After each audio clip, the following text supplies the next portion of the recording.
야! 함께하면 됩니다.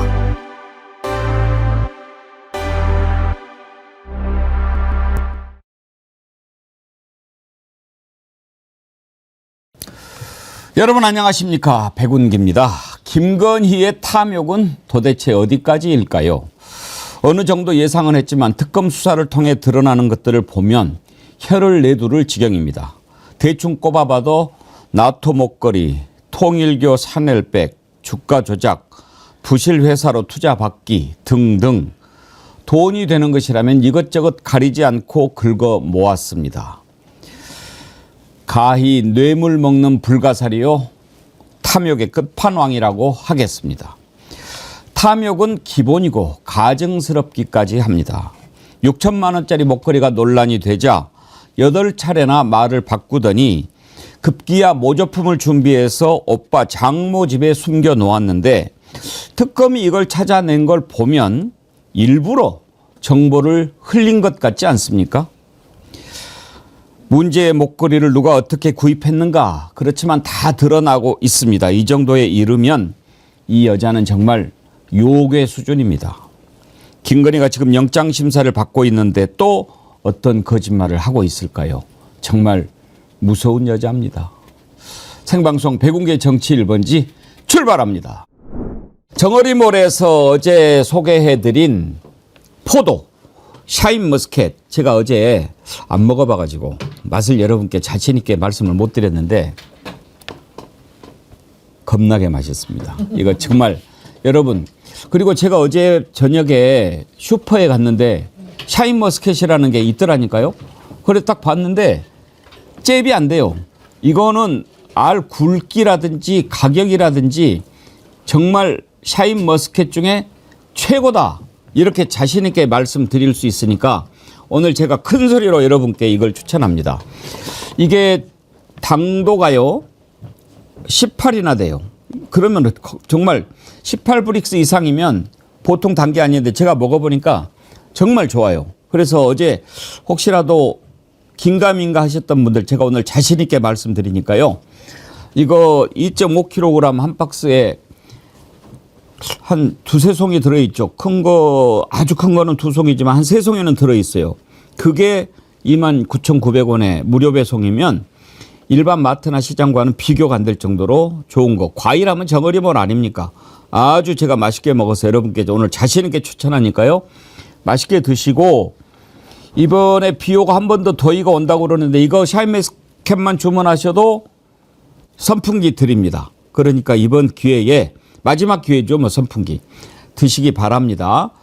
그리고 정어리몰이 이번 이제 광복절 앞두고 하나 또 특별 이벤트를 준비했는데 이번 광복절이 80주년인가 아시죠? 그래서 지난번에 드렸던 디퓨저를 이번에 그때 9,900원인가 드렸는데 이걸 아주 8080 구독자도 눈앞에 두고 있고 광복절도 80주년이고 해서 특별한 의미가 있어서 8080 디퓨저를 만들었답니다. 사실 이 가격에 무료 배송으로 팔면 손해지요. 그런데 특별한 의미를 담아서 선물하기 위해서 이렇게 준비했으니까요. 여러분 한정판 8080 디퓨저도 많이 사랑해 주시기 바랍니다. 김건희가 지금 구속영장 실질 심사를 받고 있는데요. 오늘 이 내용부터 다뤄보도록 하겠습니다. 세 분 패널 함께합니다. 김진애 전 의원님, 네, 안녕하세요. 어서 오십시오. 전혜연 민주연구원 본장님 반갑습니다. 안녕하세요. 정구승 변호사님 함께합니다. 네, 반갑습니다. 네. 오늘은 아무것도 아닌 사람이라는 얘기도 안 하고 그냥 들어가던데요. 그건 또 무슨 뜻이 있을까 궁금합니다. 먼저 오늘 서울중앙지법에 출석하는 그 장면부터 보고 얘기 나눠보겠습니다.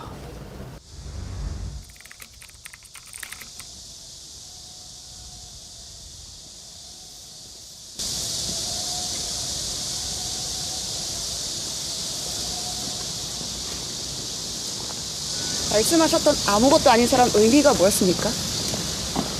명품 선물 관련 사실대로 진술한 거 맞나요? 김건희 엑셀 파일 본 적 있으십니까? 명품 시계는 왜 사달라고 했습니까? 명품 인삼차 여론조사 대가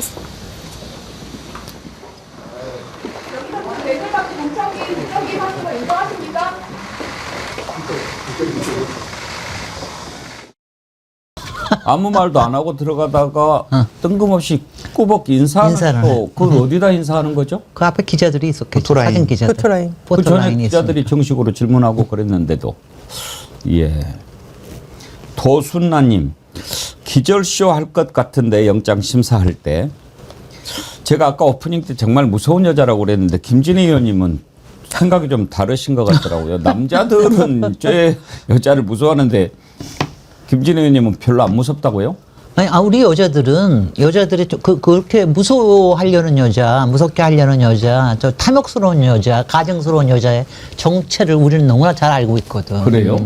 너무나 잘 알고 있는데. 제가 여자를 잘 모르는 아니, 그러니까 남자들은요, 제가 뭐 이거는 그냥 뭐 아마추어 그냥 심리학이라고 그러면 남자들은요, 무서워하면서도 끌려해요. 왜냐면 평소에 잘 못 보는 여자 유형이기 때문에. 근데 김건희가 하는 여러 종류의 그 수법을 많은 여자들이 씁니다. 그러니까 이쁜 척, 또 약한 척, 그 다음에 멋있는 척, 그 다음에 또 뭐 여러 가지 척을 다 있는 척, 뭐 이런 걸 다 하는데, 다른 여자들은 보통 상식의 수준에서 이걸 하는데, 김건희는 완전히 자기는 유혹을 하기 위해서 그런 걸 쓰는 여자이기 때문에 저는 그런 여자를 꽤 많이 봤어요. 그래요? 특히 그런 쪽에서 일하는 여자들 중에 굉장히 많아요, 그런 여자들. 굉장히 많아요. 비즈니스 안에 도움이 됩니다. 근데 어제 최재형 목사님 우리 이제 인터뷰하고 나서 점심을 같이 했는데 최재형 목사님도 김건희 잘 아시잖아요. 근데 인간이 아니라고 그러더라고요. 요물, 요괴 뭐 이런 급이라고 하던데 전혜원 원장님 왜 그러세요? 왜? 너무 좋아서 그러세요. 왜 나는 여기로 뭐 태어났을까? 요물 요괴. 나 표현이 너무 상상이 막. 인간의 상상을 뛰어넘는 그런 요괴라고 그러더라고요. 그러니까 일본 애니메이션에 나오는 그 모습이 탁 떠올라서 지금 웃었는데 사실 웃은 일은 아니고요. 이게 이제 사실 우리 만화나 영화는 보면 보통 이제 사적인 관계에서의 특정인을 뭐 파괴하는 요물 요괴는 나오는데 사실 김건희 같은 경우에는 지금 특검이 수사하고 있는 의혹만 16가지잖아요. 그리고 김건희 혼자서 끝나는 것이 아니라 결국 윤석열이란 남편, 당시 대통령 직위를 이용해서 국정농단을 시키고 검찰을 바보로 만들고 이런 것이죠. 그래서 요물 요괴라기보다는 국정농단 파괴자 뭐 저는 좀 이렇게 더 평가합니다. 아니, 이왕이면 또 좋은 말로 붙여줍시다. 팜무 파탈이라고 그래줍시다. 이게 개인적으로 볼 때는 좀 저도 무섭다라는 의견에 동의를 하는 게 물증이 있은 경우에는 사실 그런 걸 물어보면 되게 겸연짜가하거나 어색해하거나 이러는데 너무나도 당당하게 그 거짓말을 새로 만들어서 그래서 특검 진술할 때 그런 얘기가 있더라고요. 앞문장과 뒷문장도 입장이 바뀐다. 순식간에 그렇게 거짓을 말한다는 것 자체가 정말 일반 사람은 시켜도 잘 못하거든요. 변호사가 옆에서 이런 거짓말을 해야 된다, 이렇게 방어를 해야 된다 얘기를 해도 그걸 수행할 수 없는 경우가 대다수인데 변호사의 조력을 거의 무시하면서 지금 혼자 진행하고 있는 것 같은데 그거를 그렇게 뻔뻔하게 한다는 것 자체가 사실 개인적으로는 좀 무섭죠. 네. 뻔뻔하게 거짓말을 계속 해갈 수 있다는 것 자체가. 저는 그냥 가증스럽고 훈련된 요괴야. 아니 근데 저는 그 어떤 점에서 제일 섬뜩했냐면요. 지금 이제 드러나고 있는 거 보면은 얼마나 많이 헤쳐먹었는지가 나오지만 어쩌면 그런 생각을 할 수 있을까? 그러니까 목걸이가 어디서 난 거냐? 그럼 막 뭐 8번이나 뭐 여기서 했다 저기서 했다 뭐 말이 막 바뀌잖아요. 그건 뭐 어떻게 거짓말 하려고 하는 것까지는 좋은데 모조품을 갖다가 오빠의 장모 집에다가 숨겨놓고 그걸 발견되게 했다.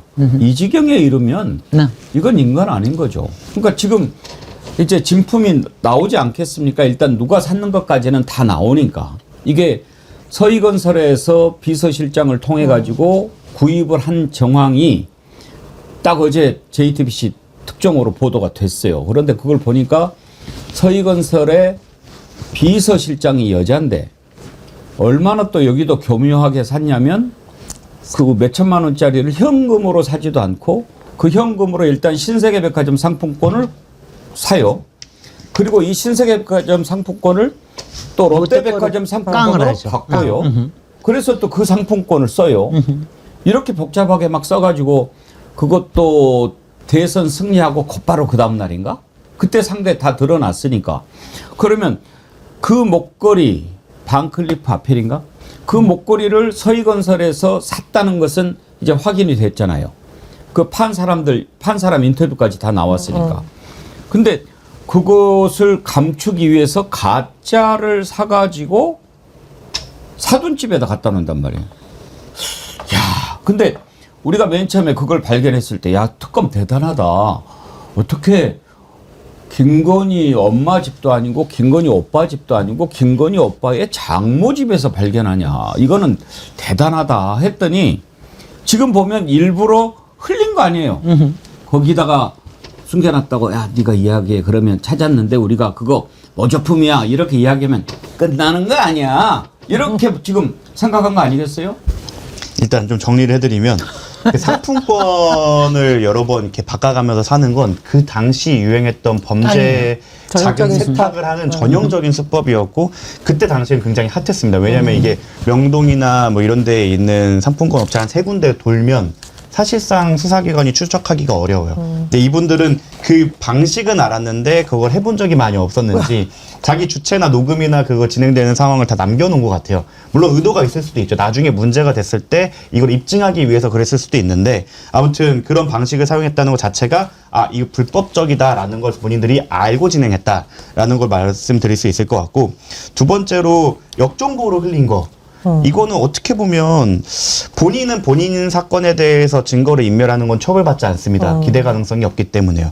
근데 이거를 만약에 누군가를 시켜서 했겠죠. 김건희 씨가 본인이 직접 동생의 뭐 오빠의 뭐 장모집에 갖다 놓진 않았을 테니까요.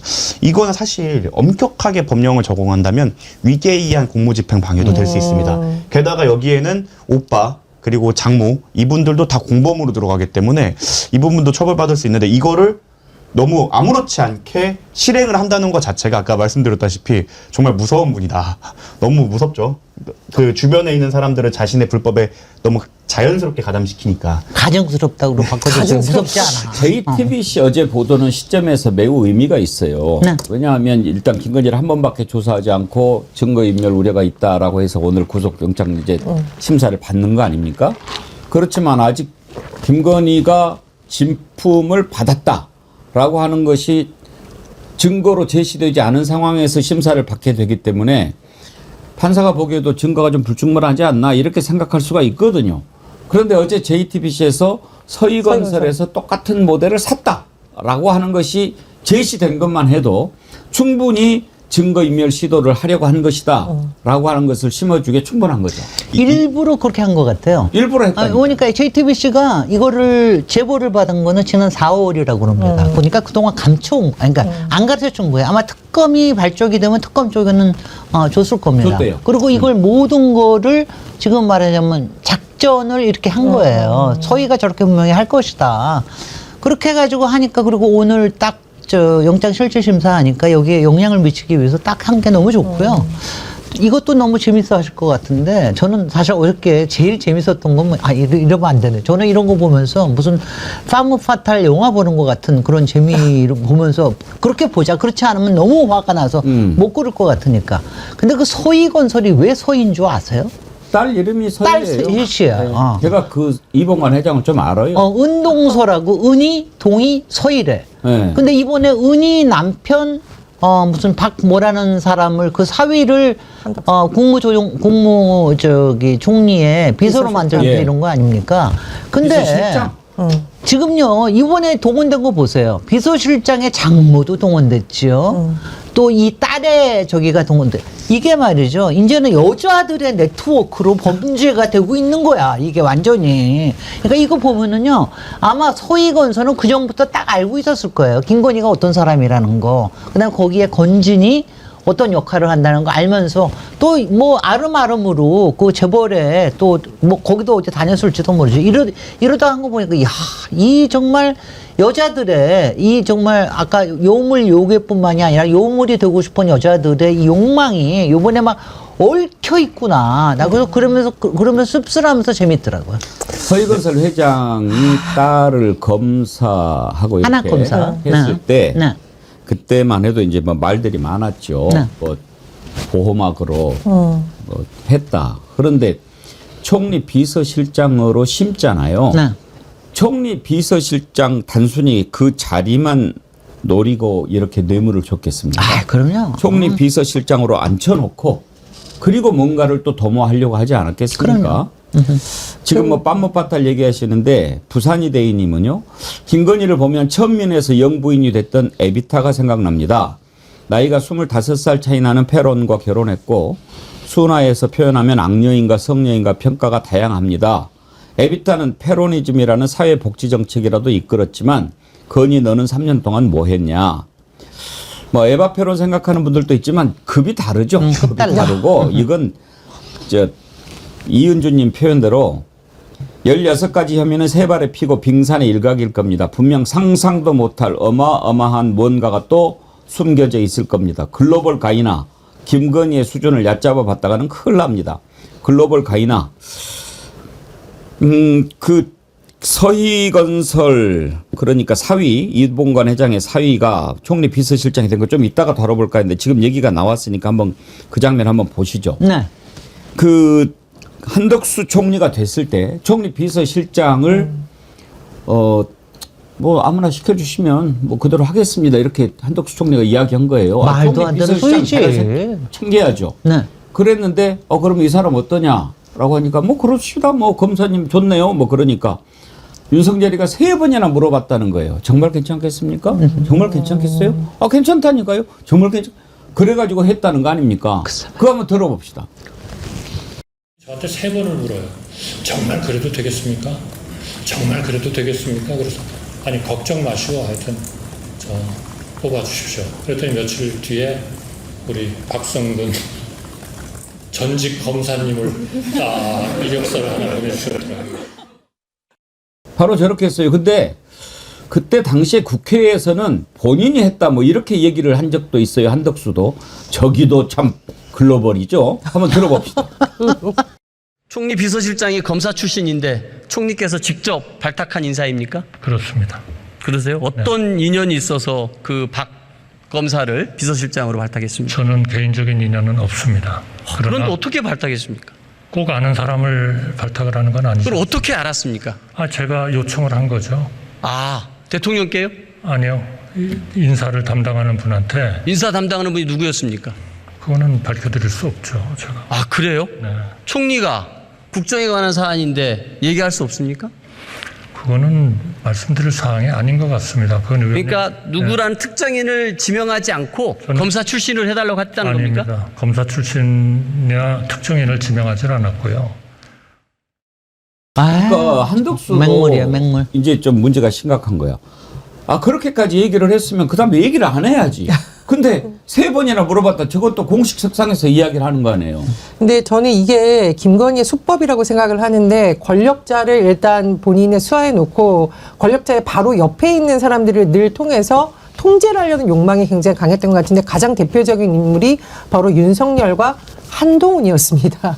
윤석열한테 연락이 안 되면 한동훈한테 연락했었다고 하잖아요. 그러면 사실은 윤석열을 완전히 지배할 수 있는 방법도 알고 있었던 거고 지금 한덕수와 이 박모 비서실장도 보면 관계가 딱 그렇잖아요. 김건희가 만약 추천했다면은 한덕수라는 인물을 이 비서실장을 통해서 내가 완전히 통제할 수 있고 무슨 정보든 국무회의에서 올라가는 주요 안건이든 뭐든 다 본인 취합할 수 있다라는 겁니다. 근데 제가 김건희가 쓰는 이런 수법들을 전형적으로 보니까 이번에 이건 이제 구속을 할 수 있는 어떤 것과 같은 맥락이 있다라고 보는데 항상 주변인들을 심어서 본인이 원하는 바를 얻고 최근에는 주변인들을 시켜서 그러니까 공모해서 증거 인멸까지도 할 수 있다라는 거거든요. 이게 다 저는 같은 맥락 안에 있는 거라고 봅니다. 일단 그 박성근 전 총리 비서실장님을 생각을 하면 그분 같은 경우에 이후에 출마를 하는 걸로 알고 있습니다. 그렇습니다. 제 어디서 생각에는 이 뇌물을 통해서 그 명태균이 말했던 예전에 스펙 만들기, 총리 비서실장이라는 스펙을 달고 왜냐하면 검사라는 스펙은 그때 너무 흔했으니까요. 스펙을 만들고 장기적으로 국회의원을 하려고 로비를 한 게 아닌가. 그래서 이거까지의 연결성이 밝혀지면 조금 더 큰 파장이 있지 않을까 생각이 들고요.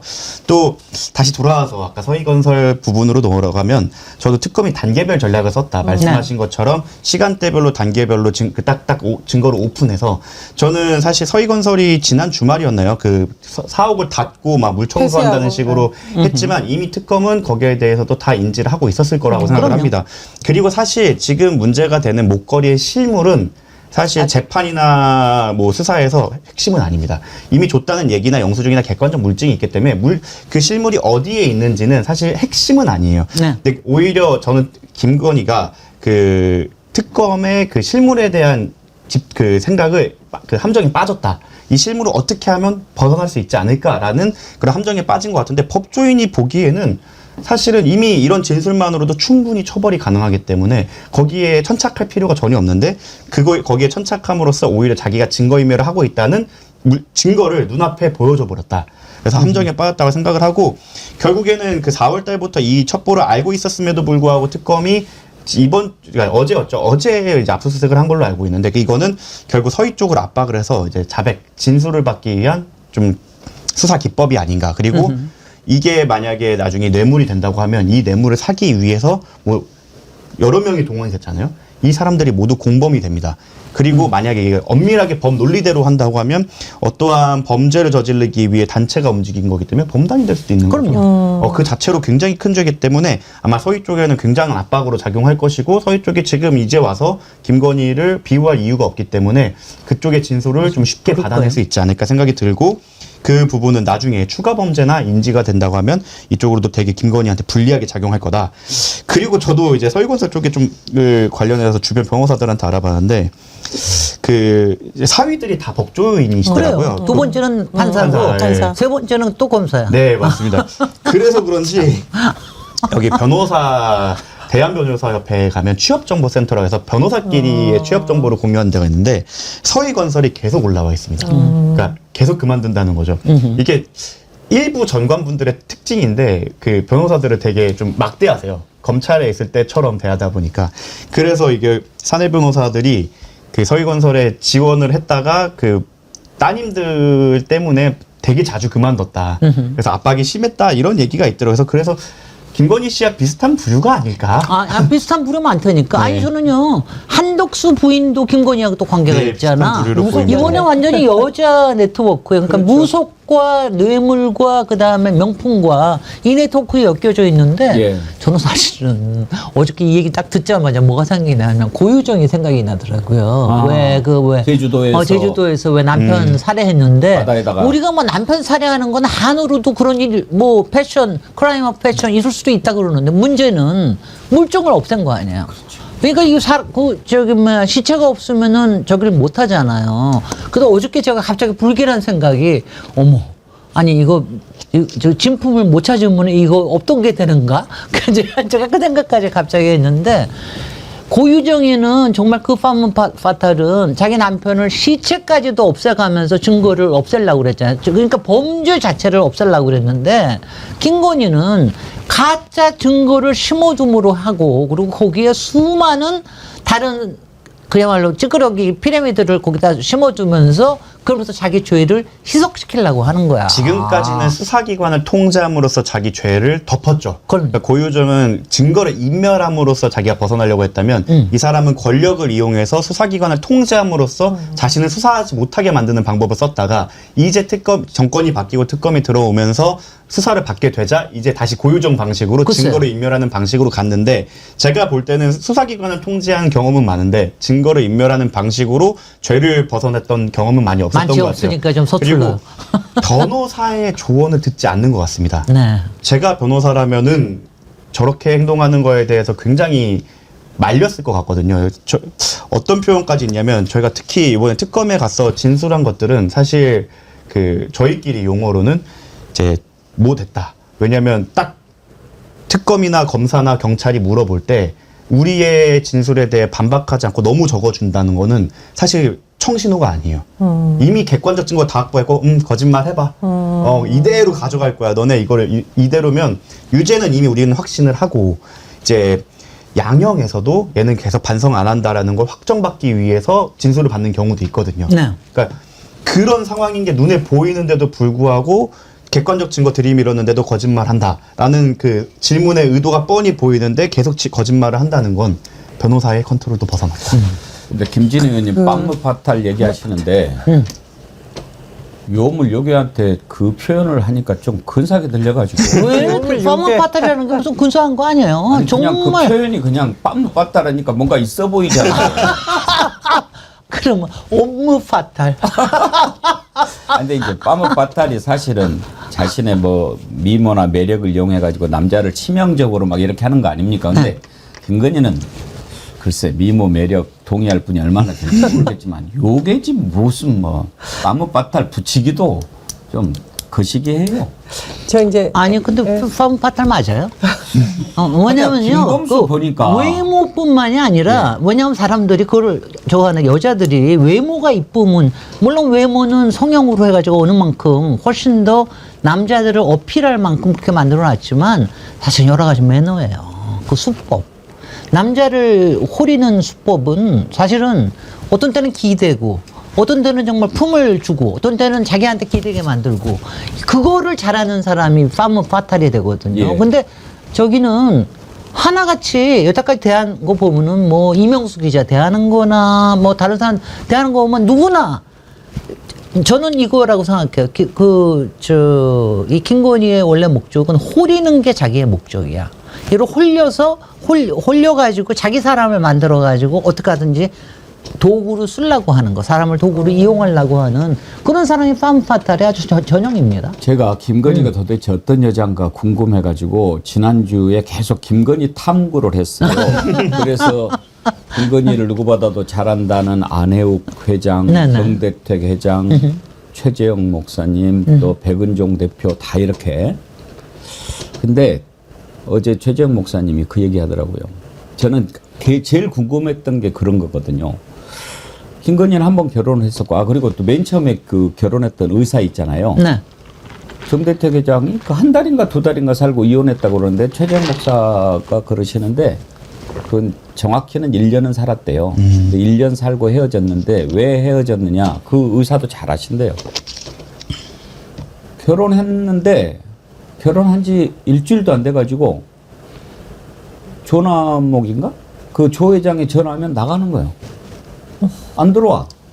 그 신랑이 그걸 어떻게 견디겠어요. 갓 결혼한 지 얼마 안 된 신부가 밤에 남자의 전화를 받고 나가서 안 들어와 버리면 그렇게 해서 1년 만에 이렇게 헤어졌다고 하는데 그리고 이제 저는 이제 그게 궁금했단 말이에요. 그 뒤로도 남자 관계가 복잡하잖아요. 알려진 것만 해도 김범수 아나운서 있지, 양재택 검사 있지 이렇게 있는데 윤석열이는 어찌됐든 법적으로 총각 아니에요. 그리고 양재택이는 자기 검사 또 잘하는 이미 검찰은 다 알고 있고 그런데 어떻게 이런 여자하고 결혼을 하지요? 그랬더니 저를 한심하게 쳐다보시더라고요. 그건 김건희를 몰라서 그러는 겁니다. 윤석열이는 김건희한테 간택받았다고 생각하는 거예요. 그렇게 얘기하는 거예요. 그러니까 윤석열이는 야 저런 여자가 나를 택해주다니 이렇게 생각했다는 거예요. 네. 네. 그게 가능합니까? 왜 안 가능해요? 나 오늘 참 복잡하네.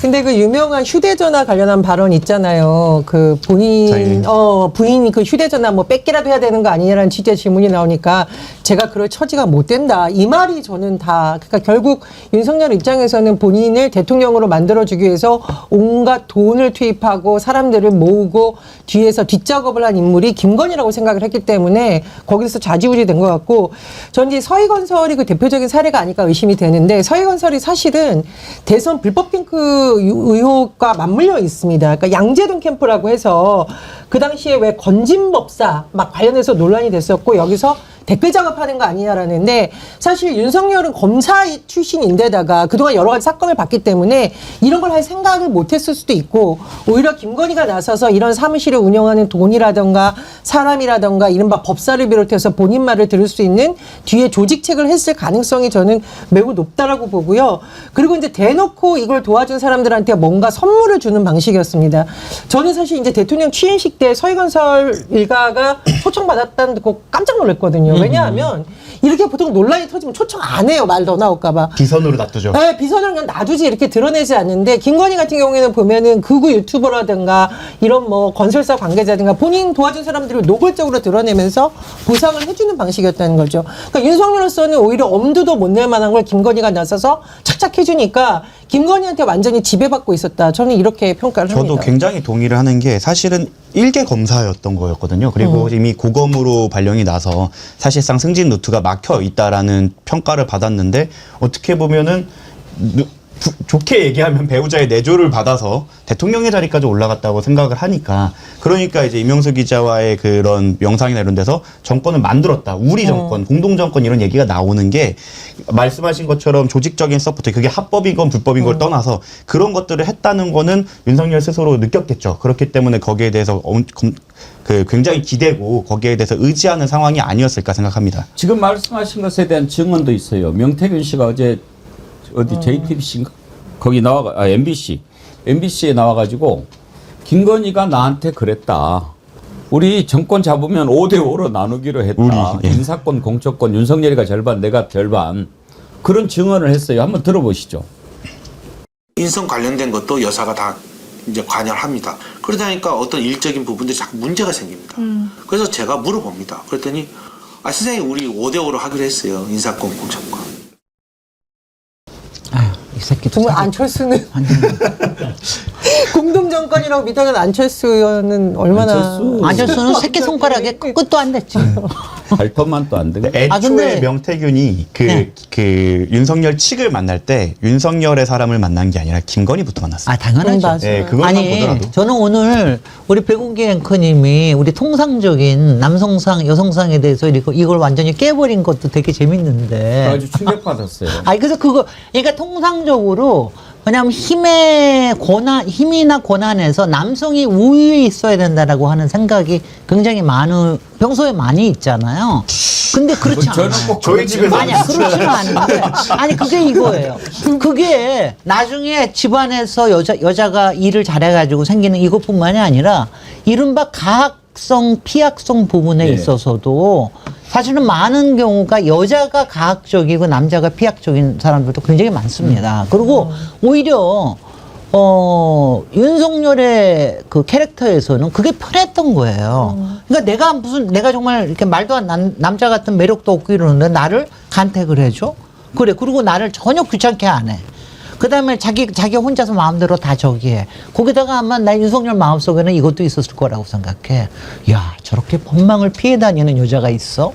야, 존경스러워. 이것도 있었을 거야. 내가 조금만 더 도와주면 더 잘 되겠구만. 아마 이런 생각도 있었을 거예요. 저는 굉장히 특이한 케이스지만 그런 특이한 케이스가 이 경우에 정확히 들어맞는다고 생각을 합니다.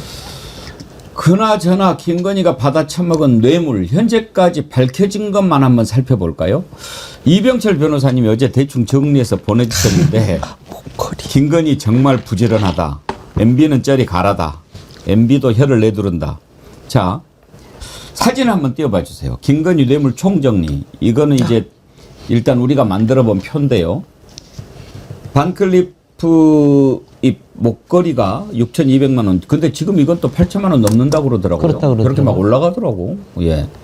저건 서희건설에서 일단 구매를 했으니까 서희건설이 좋겠죠. 그리고 통일교에서는 샤넬백 이거를 800만 원짜리 이것도 또 더 올랐을 거예요. 그리고 클래식 라지 플랫백 무슨 막 이름이 이렇게 복잡해. 백이 왜 이렇게 복잡해요, 김진애 의원님? 그래야지 잘 팔려요. 아, 그래요? 이건 1,200만 원짜리. 그리고 시계. 야, 시계가 이렇게 비싼가? 바쉐론 콘스탄틴 5천만 원, 뭐 1억짜리라는 얘기도 있던데요. 이거는 로봇계를 지난번에 그 대통령실에서 계약을 했는데 여기에서 지금 받은 것 같고 그러니까 최재형 목사님이 선물했던 이 디올백은 진짜 최재형 목사님 부끄러운 줄 알아야 돼요. 글쎄 300만 원짜리 어딜 디밀어. 이거 진짜 받으면서 속으로 에이 했을 것 같아요. 그럼요. 그리고 내가 이 쬐끄만 파우치 때문에 나를 괴롭힌단 말이야? 막 그랬을 거예요. 자기는 이걸- 정말 선의로 받아준 걸 거예요. 근데 이걸 또 이명수 기자 찾아가서 돌려주라고 그래. 근데 이제 구속영장 청구된 내용 보면 김건희가 주가 시세 차익 8억 원 넘었다만 나오니까 사실 김건희 입장에서는 저건 이 정도 뭐 껌값으로 뭘 이래. 나는 순식간에 8억도 보는 사람이 하고 저게 적시가 안 됐고 뭐 명품이라고 하기엔 그러지만 여론조사를 무상으로 받은 거 이게 한 2억 7천만 원 정도 비용이 된다라고 하니까요. 김건희 입장에서는 뭐 몇백만 원짜리는 껌값 아니야? 지금 이걸 적시된 가지고 난리야. 것들은 그 나중에 혹시 규모가 줄어들면 문제가 될 수 있기 때문에 최소로 쓴 거겠죠. 그 산정을 해갖고 만든 겁니다. 저 여론조사도 저는요. 정말 실비 정도 수준으로 계산을 한 딱 그게 2억 7천이고 만약에 이제 기업이익 같은 거 붙였으면 2배, 3배 늘어날 수도 있습니다. 아이, 저 정도가 아니야. 저거 뭐 10배 정도가 아니라 100배는 있을 거예요. 그쵸. 모든 인사명, 뭐 하나 뭐 사업에 관련된 거면 정책에 관련된 거 할 때마다 받았을 테니까. 그 아까 컨스탄틴인가 그 시계가 도대체 맞아요. 왜 이렇게 비싼가 홈페이지에서 이렇게 봤더니 뭐 기본이 6,400, 5,200, 6,400 막 이러는데 나 이거 보고 오늘 제가 평소 즐겨 차던 시계를 못 차고 왔잖아요. 정구승 변호사님 3만 원. 아니, 근데 너무하시다. 김사님이 카시오 전자시계가 최고야 그러던데. 바로 여기 있습니다. 그게 카시오예요? 3만 원. 내 건 그거보다 더 비싸거든요. 제가 참 제가 갖고 있는 시계 중에서 제일 비싼 게 스와치라고 아세요? 아, 10,000원짜리. 10,000원 아니에요. 아, 10,000원짜리도 있어요. 아니, 스와치가? 10만 원 넘어갑니다, 그래도. 섭섭하네. 스와치 스위스 거예요. 저는 10,000원도 벌써 안 차. 그거 10만 원이나 주고 샀어요. 그 내가 갖고 있는 것 중에 제일 비싼 거예요. 근데 그거 이렇게 차고 있었는데 이거 보고 못 차겠더라고. 아니, 근데 모르셔서 그러죠. 셀럽들이 차는 이 명품게 얼마짜리까지 있는 줄 아세요? 몇 억짜리도 있어요. 10억짜리 정도까지 10억? 해요, 그때. 와, 막 아파트를 다이아몬드 들어가요. 받고 네. 막 그래가지고 한 10억짜리 정도도 있습니다. 그러니까 다른 세계지. 왜 오늘 저를 우울하게 만드시는 거예요? 아니, 왜 우울해요? 저는 뭐 그런 거 하는 사람들 갖고 놀아라. 예. 그거는 그 하는 사람. 근데 연구인이셔서는 안 되지. 예, 안 부럽고. 자, 근데 아까 이제 우리가 뇌물 리스트를 쭉 봤는데 이병철 변호사님이 정리한 게 참 좋아요. 관저공사는 현대건설, 대가는 가덕도 10조, 다이아는 서희건설, 사위총리 비서실장, 시계는 로봇회사 경호처 수의계약, 샤넬백 신발 큰 거 한 장 쇼핑백 2개는 통일교, 캄보디아 도박무마, 8억은 도이치, 캄보디아 금융사 인수, 2억 7천은 명태균, 김영선 공천, 184억은 카카오 효성 한증금, 한국증권금융이죠. 공정이 무마, 90억 슈킹 자생한방, 의대 2천 한약재 건보 승인. 야, 그러니까 정리를 잘 해주셨어요. 이런 뇌물을 어디서 받았는데 그것은 뭐 때문에 했다. 이렇게 정리를 딱 일목요연하게 해주셨는데 내일 나오실 텐데, 야, 정말 이 뇌물 리스트를 보면 돈 되는 거라면 뭐든지 그냥 거의 뭐 불가사리 아닌가? 사실 저거 하나만으로도 원래는 정권이 위기에 처하거나 맞아요. 게이트가 될 만한 사건들인데 이게 너무 많아지니까 사실 저기서 뭐 디올백은 되게 소박해 보이는 착시효과가 생겼습니다. 원래는 다른 정권이었다고 하면 저거 하나만으로도 게이트가 그럼요. 되고 그럼요. 뭐 거기 책임자들 다 구속되고 저것 때문에 특검이 발생하고 해야 되는데 지금에서야 진행된다는 것 자체가 사실 지금까지 시스템에 문제가 있지 않았나라는 거를 지적할 수 있을 정도라고 생각을 합니다. 윤석열이가 다 막아준 거지, 그동안. 양평 고속도로 사업비만 해도 1조가 넘는다고 하잖아요. 뭐 모든 사업비에 김건희 일가가 다 그걸 가져가는 건 아니겠지만 땅과 관련된 특혜가 일어나면은 소위 가성비가 엄청난 거잖아요. 그러니까 본인이 가지고 있는 땅 대비 수익이 엄청나게 오르기 때문에 김건희 입장에서는 뭐 최재형 목사님이 준 거는 그냥 가벼운 선물, 인사치레. 인사치레다 이렇게 판단했을 수도 있겠죠. 거절하지 못한 못한 작은 선물이 되는 거고 사실 지금 나온 거는 빙산의 일각이라는 거에 저도? 동의를 하는 게 네. 많습니다. 예를 들어 그 창원 산단도 뭐 얘기가 많이 나왔었죠. 그리고 뭐 군 관련해 갖고 뭐 이번에 또 나왔던 게 요트에서 뭐 음주를 했다 뭐 이런 것도 군함에서 요트처럼 사용해서 그런 것뿐만 아니라 수많은 의혹이 있는데 이것들이 밝혀졌을 때 어디까지 펼쳐나갈까? 이거를 과연 특검으로 해결이 가능할까? 시간과 인원의 제한이 있는 특검이 과연 이걸 할 수 있을까? 그래서 저는 이거에 대해서는 김건희 특검이라는 그 명맥을 유지하기 위해서는 이거는 국회 차원에서 대대적인 증언과 시간을 늘려야 된다. 네. 그리고 아직 사실 진짜가 안 나왔잖아요. 그렇죠. 왜냐하면 저는 솔직히 이렇게 해가지고 조금 사제품을 받고 오늘한 거는 저는 좀 눈 감아줄 용의도 있어. 근데 문제는 자 국익을 저거 하면서 삼부토건에 삼부가 제일 크죠. 삼부가 제일 크잖아. 그다음에 가령 마약이 가령 정말 그게 드러난다라고 할 것 같으면은 완전히 국민 건강과 국민을 완전히 나락으로 빠뜨리면서 자기가 돈을 그냥 슈킹을 하는 거 아니에요? 김건희가 아직 진짜가 안 나왔습니다. 아니 김건희가 그동안 저지른 짓 그리고 이렇게 하는 수법을 보면 네. 설마 했던 것들이 다 현실이 되잖아요. 그럼요. 그래서 저는 마약도 가능성이 있다고 봅니다. 그 마약을 진짜 뭐 어떻게 해서 대충 뭐 커미션 먹고 이런 차원이 아니고 백혜련 경정은 네. 윤석열 김건희 부부가 직접 마약 사업을 했다고 봐요. 그리고 또 있죠. 확신을 해요. 대왕고래부터 시작해갖고 여러 가지 정말 갑자기 이상하게 대두되던 국책 사업들도 다 확인이 필요하죠 이제는. 근데 이거는 확실히 있는 것 같아요. 저도 제가 계속해서 하는 게 저 계엄을 저렇게 하려고 그럴 것 같으면은 자금이 필요하거든요. 비자금이 절대로 필요해요. 그러니까 지금 뭐 추석무기한테 가서 뭐 좀 세금으로 뭐 좀 해놔. 이거는 아무것도 아니에요. 비자금이 다른 정치자금이 큰 저수조가 필요합니다. 근데 큰 저수조를 만들려고 그러면 크게 놀아야 되는 거예요. 그러니까 그거를 했을 가능성이 저는 있을 수 있다고 봅니다. 그게. 저는 이거를 수사에서 꼭 밝혔으면 좋겠습니다. 그러니까 내란 종도자들에 대한 것도 필요한데 요즘 보면 대선 얘기도 나오고 있잖아요. 이거는 앞으로 똑같은 일이 반복되지 않게 해서 반드시 밝혀야 되는데 일단 권성동 의원하고 통일교 지금 결국은 대선 자금 명목 현금에 오간 것 아니냐 의심을 받고 있는 거고 서해건설 같은 경우에도 대선 과정에서 뭔가에 좀 부당한 걸 제공한 게 아니냐. 이건 조직적 범죄를 넘어서 국가의 정말 헌법 가치를 훼손하는 겁니다. 이거 반드시 밝혀야 되고요.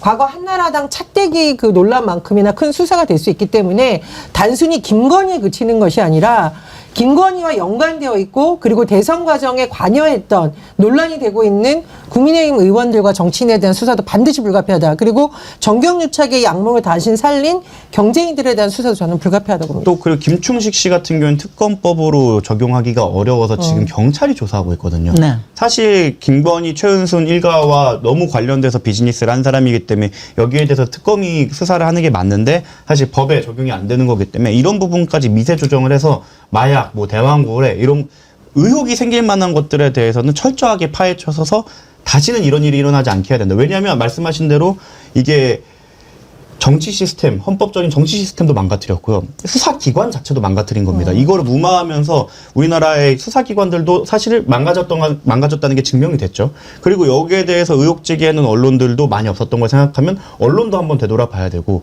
나중에 그 정대택 씨 관련해서 보면 판사는 돈 안 좋아하느냐 이런 얘기까지 나왔어요. 법조인으로서 너무 화가 나는 일인데 그것까지 사법부까지 한번 돌이켜 보려면 정말 국가 재창조 수준의 개혁이 필요하고 한번 되돌아보는 시간을 가져야 되지 않나.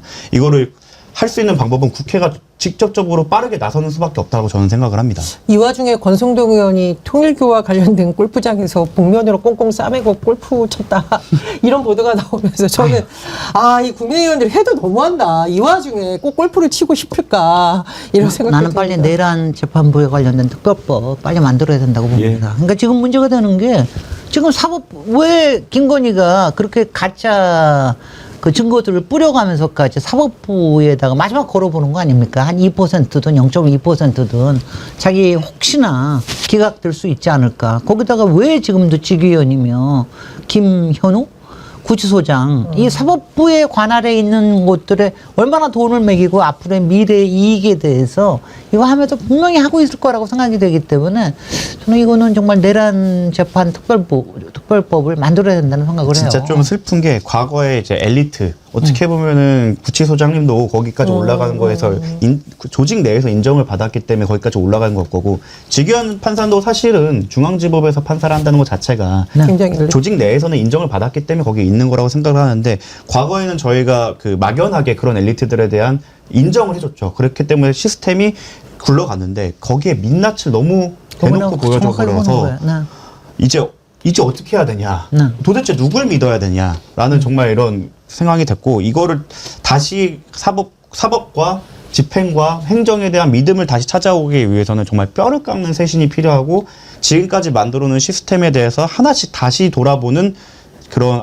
계기가 되어야 된다. 그게 아니면 도대체 어떤 국민이 나를 수사하는 경찰, 검사, 나를 재판하는 판사를 그리고 내가 만약 유죄를 받았을 때 구치소장 어떻게 믿겠습니까? 이에 대해서는 정말 이제 지나쳤다라고 하는 얘기가 나올 정도로 개혁이 되어야 된다라고 생각하고 대한민국의 엘리트들이 지금까지는 사실 엘리트로서 지원도 많이 받고 거기에 대한 사회적 과실을 따먹는 데 그쳤다고 한다면 이제는 책임을 지고 거기에 개혁에 동참하고 오히려 반성하는 계기가 좀 돼야 되지 않을까 생각합니다. 김건희는 이번에 구속이 되면 이제 서울구치소가 아니고 남부구치소로 가게 되기 때문에 구치소장이 다르지요. 아마 그렇게 뻗대고 못 나올 것 같습니다. 서울구치소장은 제가 반드시 손 봐야 됩니다. 어제도 뭐 말도 안 되는 소리 짓거리고 있던데 왜 또 그런 놈은 그냥 놔두는지도 모르겠는데요. 그리고 여기에서 잠깐 김건희 얼굴 한번 보고 갑시다. 오늘 썸네일에 제가 이 사진을 올렸는데 많은 분들이 너무나 괴롭다고 좀 내려달라고 그랬는데 절대 사람은요 본질을 숨기지 못합니다. 저 사진 참 잘 찍었어요. 김건희가 뭐 아무것도 아닌 사람이라고 고개 숙이고 뭐 이렇게 딱 들어왔는데 저 한 번씩 스쳐가는 눈빛을 보면 김건희가 어떤 여인지 알 수 있습니다. 그리고 참 저 사진도 잘 찍었어요. 사람 어깨를 걸치고 찍었잖아요. 저게 저절로 그냥 그 어깨에 실수로 이렇게 해서 한 사진이 아닙니다. 사진을 수백 장을 막 탁 찍기 때문에 거기서 이제 셀렉션을 하잖아요. 일부러 어깨를 걸친 사진을 픽한 겁니다. 왜? 누군가의 뒤에 숨어서 사악한 눈빛으로 무언가를 꾸미는 그 여자의 모습을 저 한 장의 사진이 정확하게 담아낸 겁니다. 참 대단한 작품이에요. 저 눈빛 한번 보십시오. 얼마나 오래 보시니까 무섭죠? 예, 이 정도 합시다. 저는 오늘 아침에 나오는 사진 보면서 또 똑같은 260도 신고 나왔대. 신발이요. 예. 지난번에도 신발 큰 거 신고 나왔잖아요. 지난번에 정확하게 눈에 보이더라고요. 근데 그 260도 저는 구두를 심어놨다고 보거든. 그런데 그거를 260을 또 신고 나와요. 나오면서 이게 왜냐면 큰 신발 신어보셨어요?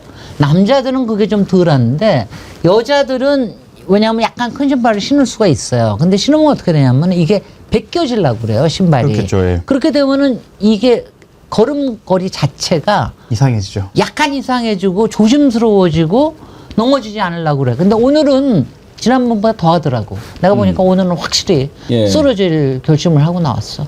제가 가다가 오늘 쓰러질 거예요. 그럴 가능성이 있다고 봅니다. 그럼요. 그리고 시계도요. 네. 지금 아까 우리가 보여드린 거는 남성용 시계였는데 콘스탄틴에 들어가 보니까 여성용 시계가 있더라고요.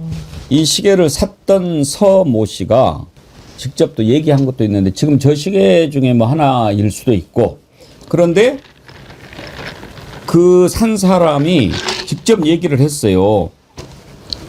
시계를 사고 싶다고 한 것도 그 유경옥이라고 문고리 있지 않습니까? 네네. 거기가 부탁을 해가지고 했다. 그리고 직접 사서 김 여사한테 전달했다. 이런 진술을 김건희 특검이 확보를 했는데 그 샀다는 서 씨 KBS하고 인터뷰를 했어요. 한번 들어보시죠. 외국 나가는데 뭐 시계도 필요하다 뭐 이래서 알았다 그럼 내가 싸게 사니까 구매해주겠다 뭐 이렇게 얘기를 한 거죠. 연락은 유경옥 씨 통해서 와요. 네, 시계 사고 싶다고 한 것도 유경옥 통해서 온 거예요? 네. 그리고 그때는 만났다니까요. 영부인을. 근데 왜 저렇게 당당하게 얘기해요? 특징이죠. 명태균 씨를 비롯해서 사실은 자기들도 불법을 같이 한 사람들인데. 그럼 저거는 뇌물 아니에요? 네. 근데 뭘 기자한테 뭘 그런 걸 물어봐 막 이런 식이네. 네. 나중에 이제 사법기가 재판부에 가서도 저런 태도를 유지할 수 있을지가. 그 사람이 로봇게 만들었다는 그 사람인가요? 그거는 같은 사람인지 는 모르겠네. 확인을 해봐야 될 것 같습니다. 아, 오늘 또 그 김혜성이도 들어오잖아. 아유, 어떤 태도를 취할까? 또 뻔뻔하게 대할 거야? 근데 저는 저런 분들을 보는 게 조금 고통스럽지만 그래도 언론이든 국민 여러분들이 좀 참고 봐주셔야 되는 게 저런 분들은 저런 관심을 좋아해서 말을 많이 하게 해서 진실이 밝혀지는 데 도움이 되는 게 좋다고 생각합니다. 지금 명태균 씨가 사실 이것저것 나와갖고 막 자신의 죄를 좀 숨기려는 의도를 갖고 이것저것 얘기를 하잖아요. 근데 저희 그 공익제보자를 변호하는 입장에서 사실 되게 꼴보기 싫고 그럼요. 저기에 대해 제재를 하고 싶지만 사실 대승적 차원에서는 내버려 두는 건 말을 나죠. 많이 해서 사실관계가 밝혀지는 게 더 중요하니까 그래서 저희도 보고 있는데 결과적으로는 사필 규정 될 거라고 저는 믿고 있습니다. 듣고 보세요. 오죽하면 김건희가 명태균까지 삶았잖아. 그러니까요. 명태균이 혹해서 지금도 김건희는 좋은 사람이에요. 그러잖아. 네. 야, 저 사람이 나를 인정해줬어. 이렇게 여기게 만들잖아. 그러니까 빠따리지. 이 서모 씨 로봇계 경호사 관련된 인물로 지금 알려져 있는데 이게 단순히 그냥 선물을 그냥 한 게 아니잖아요. 뇌물이잖아요. 근데 뇌물을 주고서 어떤 사업을 따내려고 하는 가 굉장히 중요한데 사실 이 로봇계 경호 제가 찾아보면 그때부터 시끄러웠어요. 시끄럽고 논란이 있었는데도 계속 이제까지 침묵하고 있었다는 점을 전 하나씩 접고 싶고 두 번째로 경호라는 것은 국가의 안보와 우리나라에 직결되는 부분이기 때문에 굉장히 사실은 중요한 부분입니다. 그런데 최근에 비아폰을 김건희가 사용하고 대통령급을 줬다라는 것, 그리고 로봇계 경호 사업과 관련해서 이 명품 시계를 선물했던 사람과 연관되어 있다는 걸 보면서 이거는 국가 안보에 있어서 상당히 치명적인 부분이다. 이런 부분도 저는 좀 밝혀야 된다고 보고 이 계약 과정에 있어서 누가 관여했는지 다 밝혀야 된다고 봐요. 항상 입에 달고 살 때 공정과 상식, 안보 이런 거를 외쳤던 보수 쪽 대통령이었고 보수의 사실은 리더였는데 그 사람들의 실체가 바로 저런 겁니다.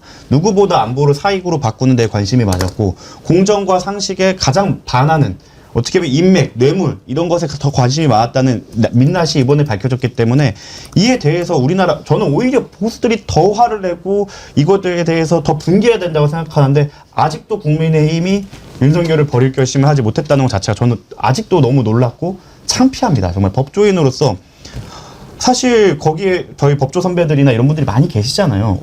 도대체 무슨 생각으로 아직도 윤석열을 비호하고 있는지 이해가 되지가 않습니다. 속보가 떴는데 그 김건희 집사라는 김예성이 오늘 이제 베트남에서 들어오잖아요. 베트남에서 9시 15분에 출발했고 4시 25분에 입국하는데 공항에서 탑승교에서 체포할 예정이다.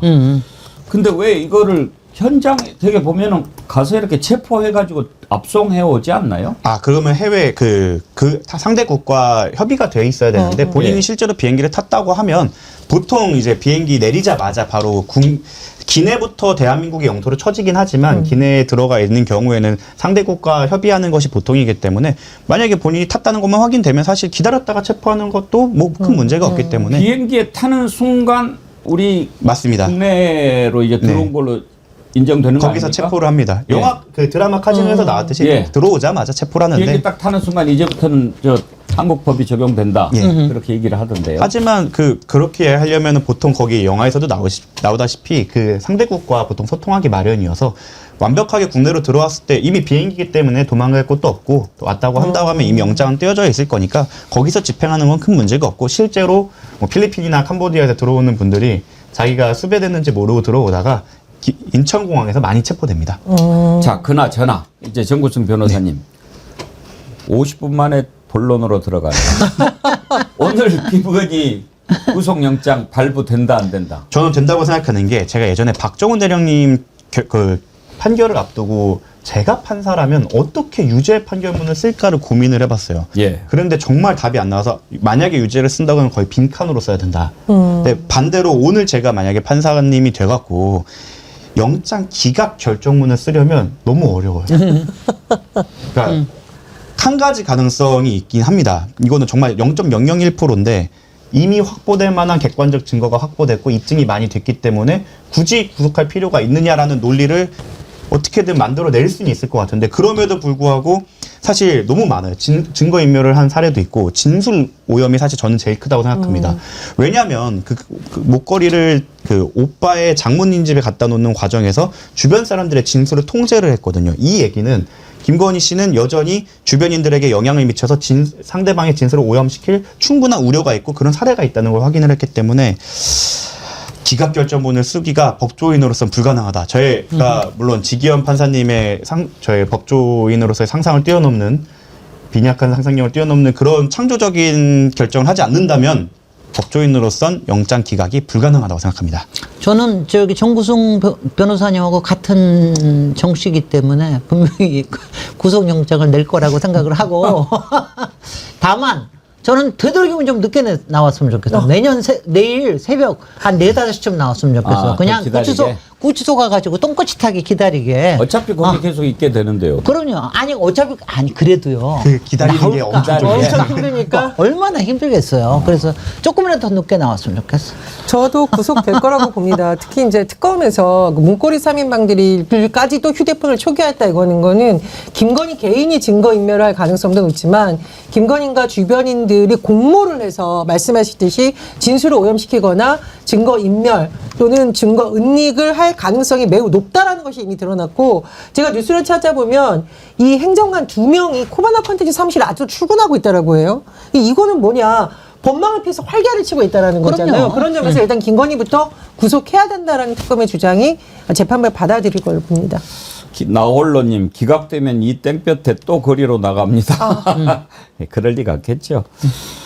예, 김건희 오늘 구속영장 발부가 되면 참 부부가 동시에 구속되는 것도 참 쉽지 않은 일이죠. 우리가 대통령으로 인정을 하지 않지만 전직 대통령 부부가 동시에 구속되는 것도 초유의 일이고 윤석열이는 지금 재판 계속 안 나오니까 결국은 이제 골석 재판으로 진행을 하기로 했다고 하는데 지기현이 하는 말이 그러면 불이익은 당신이 뭐 감수를 해라 이렇게 얘기를 했다고 그래요. 우리가 지기현을 믿습니까? 저는요 그 얘기 딱 듣는 순간 불이익을 줄 것 같은 놈이 그런 얘기를 해야 불이익을 감수하고 말고 하지. 지금 윤석열이 저렇게 뻗대는 거 뭐예요? 야, 나 안 나갈 테니까 네가 알아서 잘해. 그거 아니겠어요? 그럼요. 사실 법적으로는 맞는 말이에요. 그러니까 본인 형사재판에 출석할 수 있는 건 의무가 아니라 권리입니다. 그러니까 본인 없으면 보통은 불리하게 흘러가니까요. 그래서 지기현 현직이니까 지기현 판사님께서 법리적으로 맞는 말을 한 건데 그간의 행적 때문에 그거를 고지고대로 해석할 수가 없는 슬픈 상황인 거죠. 이 부분에 대해서는 저는 아까 전 의원님이 말씀하신 것처럼 특별재판부가 빨리 구성이 돼야 국민이 어떻게 믿겠습니까? 이 상황을 지금 법조인인 저조차도 딴 의도가 있는 게 아니야라는 의심이 들고 있는데 국민과 여러분이 제일 중요한 게 내란 재판 특별법을 만들어서 하면 공개해야 돼요. 맞아요. 모든 걸 국민이 공개하는데 이거 역사에 남겨야 되는 게 굉장히 중요합니다. 저는 뭐 그 지기현 조희대 특검을 해야 된다고 생각하는 사람입니다. 그건 또 별도로. 이 이자들은 반드시 특검으로 도대체 어떤 커넥션이 있었길래 이런 짓을 저질렀는지 반드시 밝혀내야 됩니다. 조희대 했던 거 한번 생각해 보십시오. 이 세상에 대선 후보로 등록까지 했는데 그걸 그런 식으로 파기환송을 해가지고 날리려고 해요? 그걸 왜 그냥 둡니까? 지기현이 시간 초까지 따져가지고 그 내란 수개를 풀어줘요? 상식적으로 이루어지지 않은 일은 반드시 뭔가 있는 거예요. 그걸 그냥 둔다? 대한민국이 아닌 거죠. 그거 반드시 해야 돼요.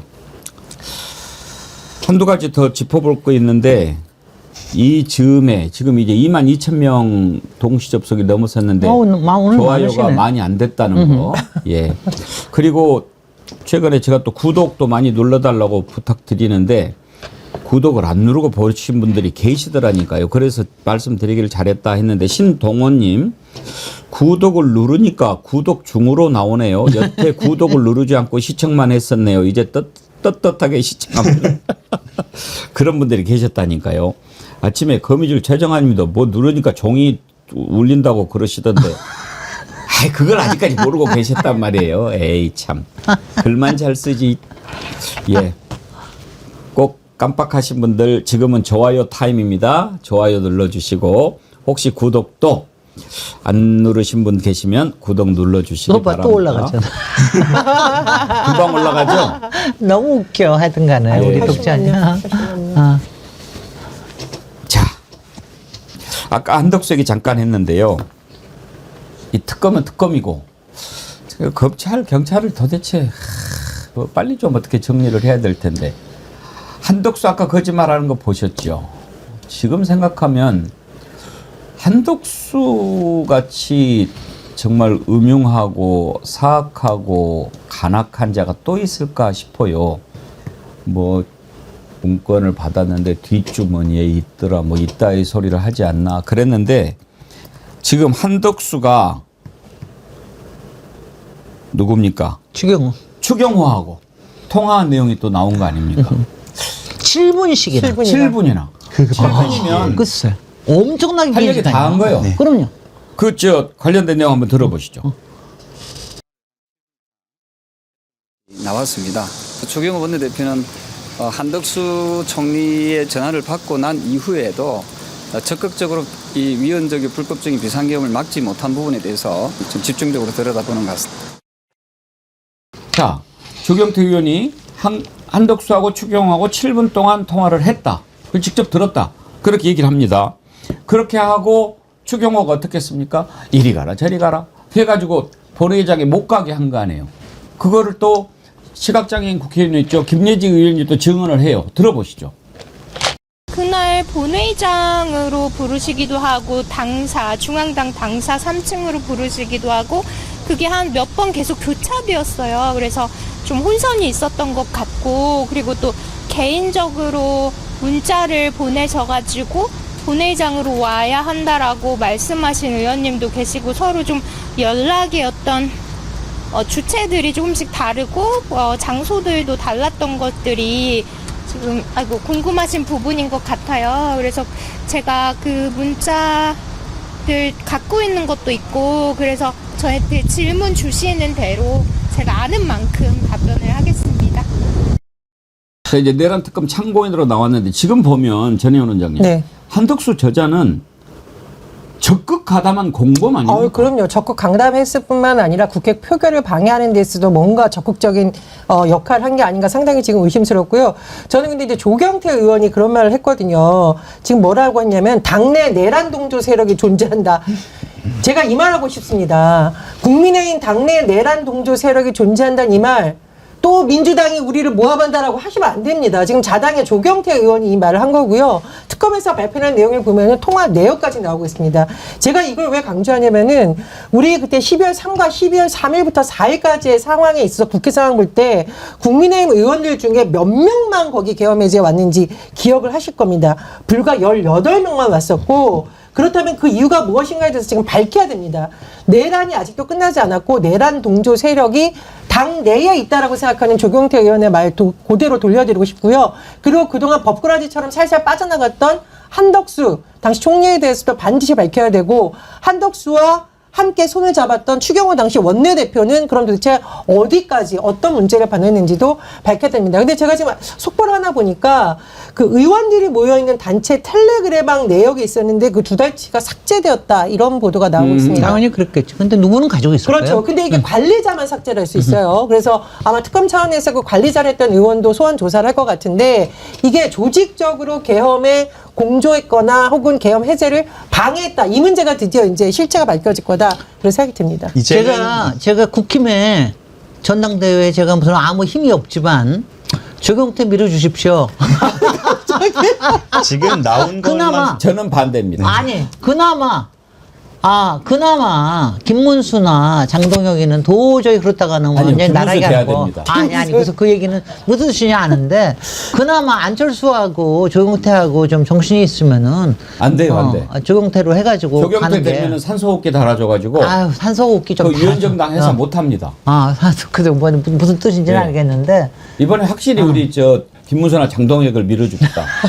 그래가지고 전환길 최고위원 만들어가지고 알겠습니다. 일단 나는 반대일세. 근데 이거 또 이게 봐요. 현실성이 없는 게 아니라서. 조경태가 너무, 그러니까 저는 조경태 의원하고 같이 18대 같이 해봐서 아는데 그때부터 얼마나 얼굴이 변해온 걸 제가 다 아는데 다시 그냥 정상으로 돌아왔어요, 얼굴이. 그러니까 조경태는 민주당으로 오라고 그러고. 아, 무슨 민주당으로. 아이, 말도 안 돼. 굳이 받아줄 이유가 없죠. 그건 안 돼. 그러면은 새로운 보수 정당 만들어서 골라하라고 그러고.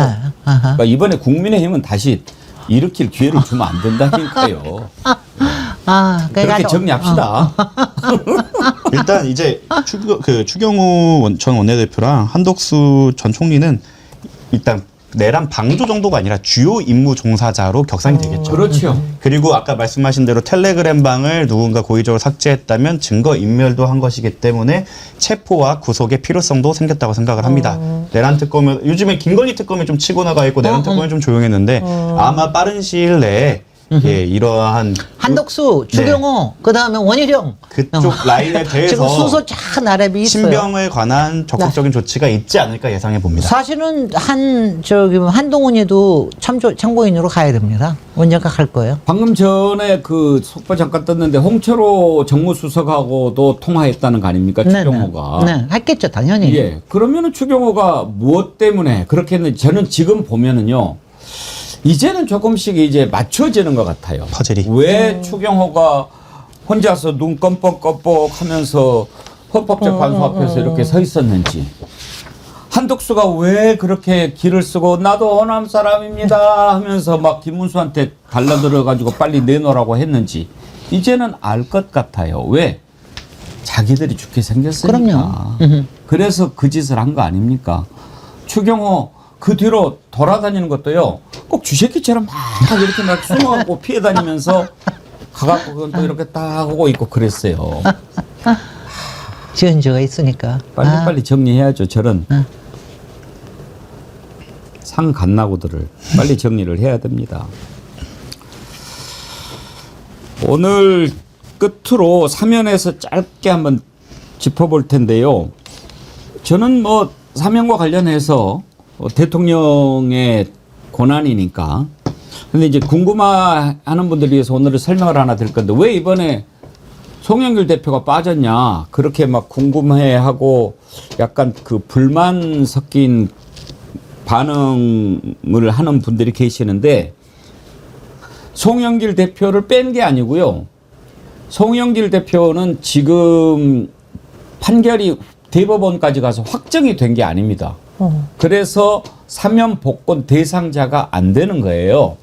사면 복권을 해주려면 대법원에서 판결이 대법이 됐든 어쨌든 판결이 다 확정이 돼야 이제 사면 복권 대상자가 되는데 송영길 대표한테 누군가가 이제 권했겠죠. 이번에 사면 복권을 할 것 같은데 지금 항소가 돼 있는 상태 아닙니까?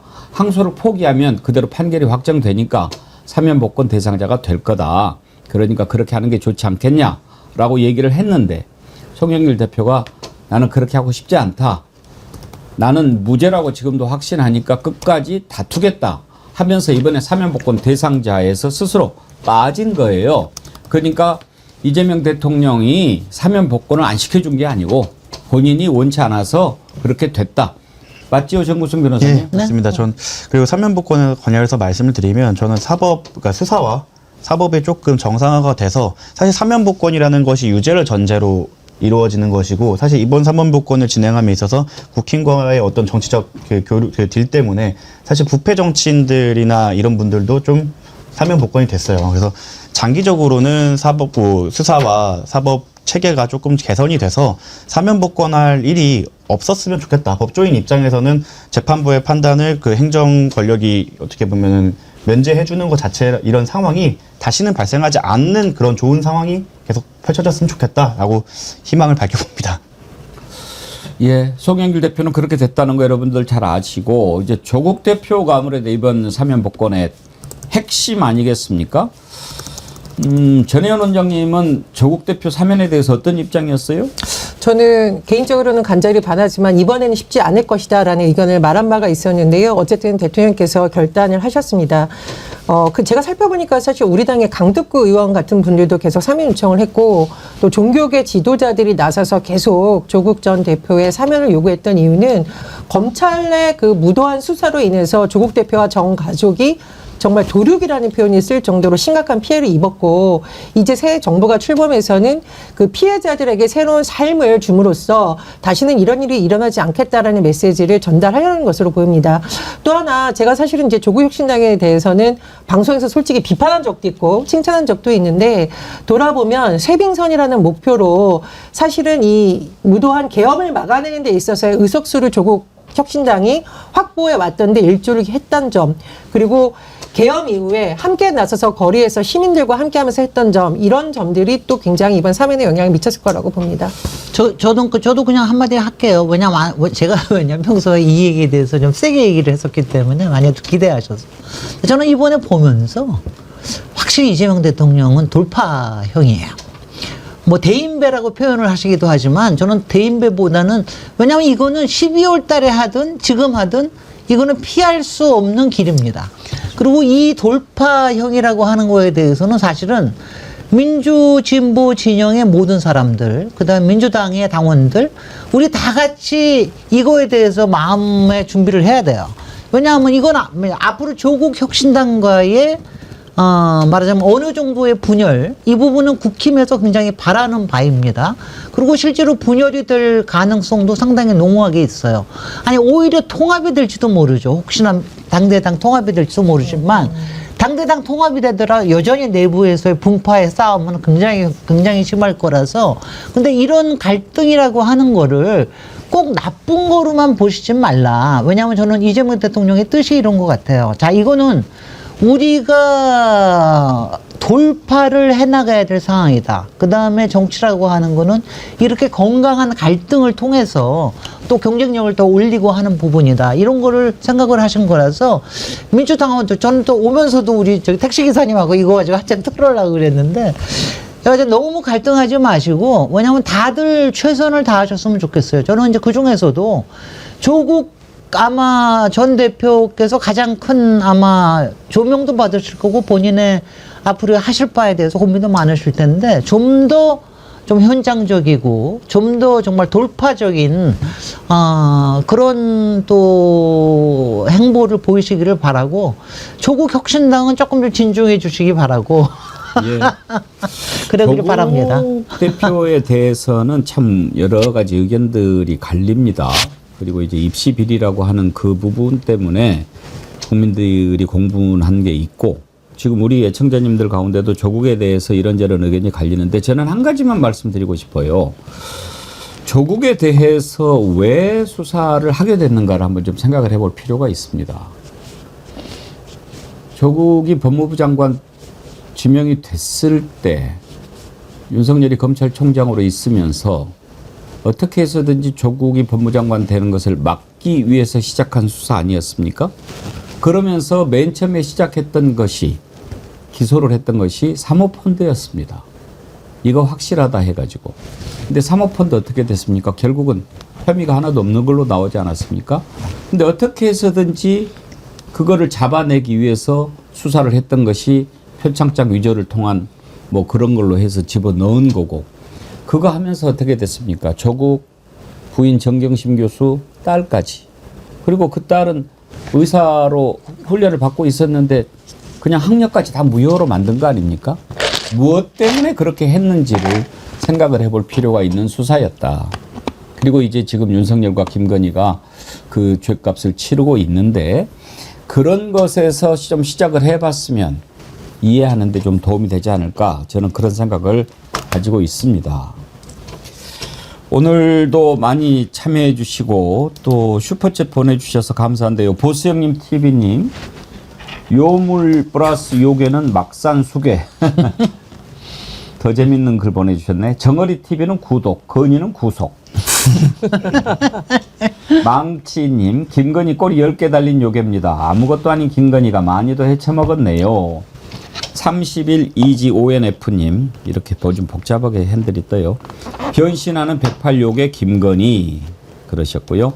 장현민 님도 슈퍼챗 보내주셨습니다. 감사드리고요. 오늘 남성 김윤태님, 김민성님, 노진항님, 풍은아님, 김원국님께서 정규회원 가입해 주셨는데 진심으로 감사하다는 말씀 드리겠습니다. 오늘 1부는 여기까지 하고요.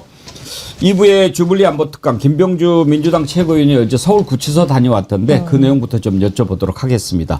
1부 함께해 주신 김진애 의원님, 전혜원 원장님, 정구승 변호사님 다음 주에 뵙죠. 감사합니다. 고맙습니다. 이들도 공무를 수행하면서 따라야 될 법률이 있습니다. 공공기관 정보보호에 관한 법률이라든지 개인정보보호법 여기에 따라 가지고 정리할 수 없는 그런 상황입니다. 개인정보보호 계속 얘기하시는데 특정 중대범죄 피의자 등 신상 정보 공개에 관한 법률 아시죠? 그 대상이 어떤가 하면은 내란과 외환죄가 해당이 되고 범죄단체 조직, 폭발물 사용자, 살인 등 강력범죄, 성폭력범죄 이러한 인원들에 대해서는 실제 신상정보 공개를 할 수 있는 법률이 있어요. 지금 내란과 외환죄는 정보 공개가 가능한 것이고 체포영장 집행은 공모 과정이기 때문에 윤석열 내란 수계 같은 경우는 내란죄, 외환죄 다 혐의를 받고 있잖아요. 이런 인원들에 대해서는 CCTV라든가 바디캠은 공개할 수 있는 겁니다. 근데 뭐 계속 개인정보 보호 타령하세요? 우리 국민들이 원하는 것은 그때 사항이 정확히 어떻게 됐는지를 알고 싶어 하는 겁니다.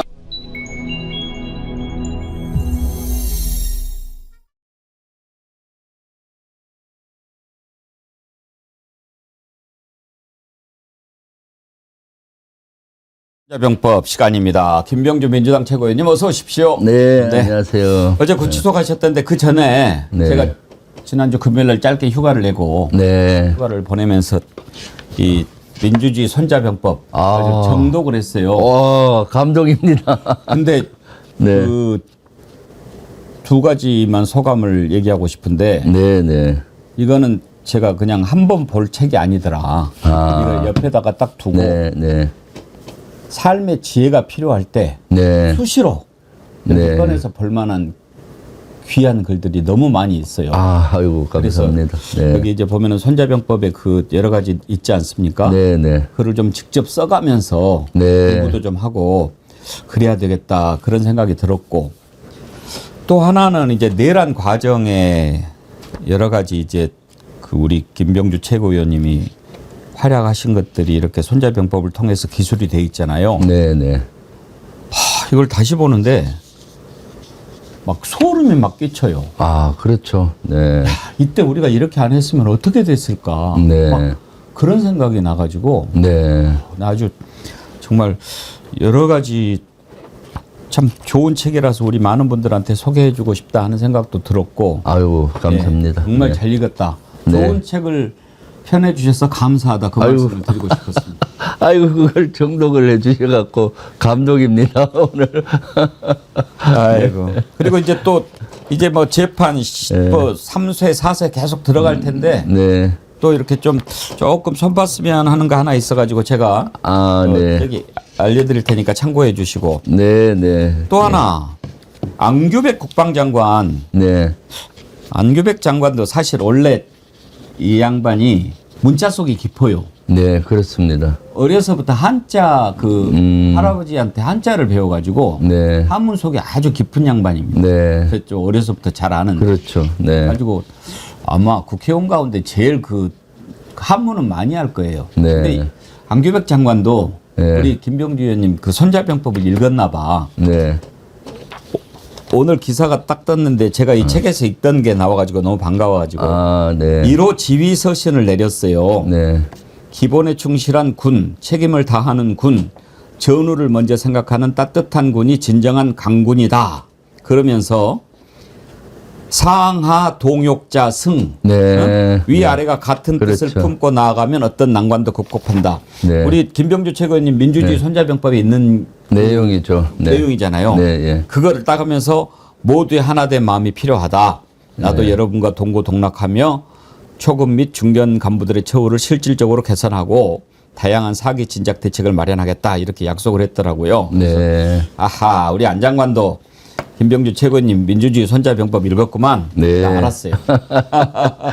상하 동력자성은 예. 손자병법에 승리하는 5가지 요소가 나옵니다. 아. 그 중에 한 요소가 상하 동력자성입니다. 예. 상급자와 하급자 부대원이 똘똘 뭉쳐서 하나의 욕망으로 하나의 생각으로? 목표 예. 아래 싸울 때 승리한다. 단결의 의미가 실제 승리하기 위한 한 조건입니다. 5가지 조건 중에 예. 그걸 안규백 장관이 얘기를 한 것 같네요. 네.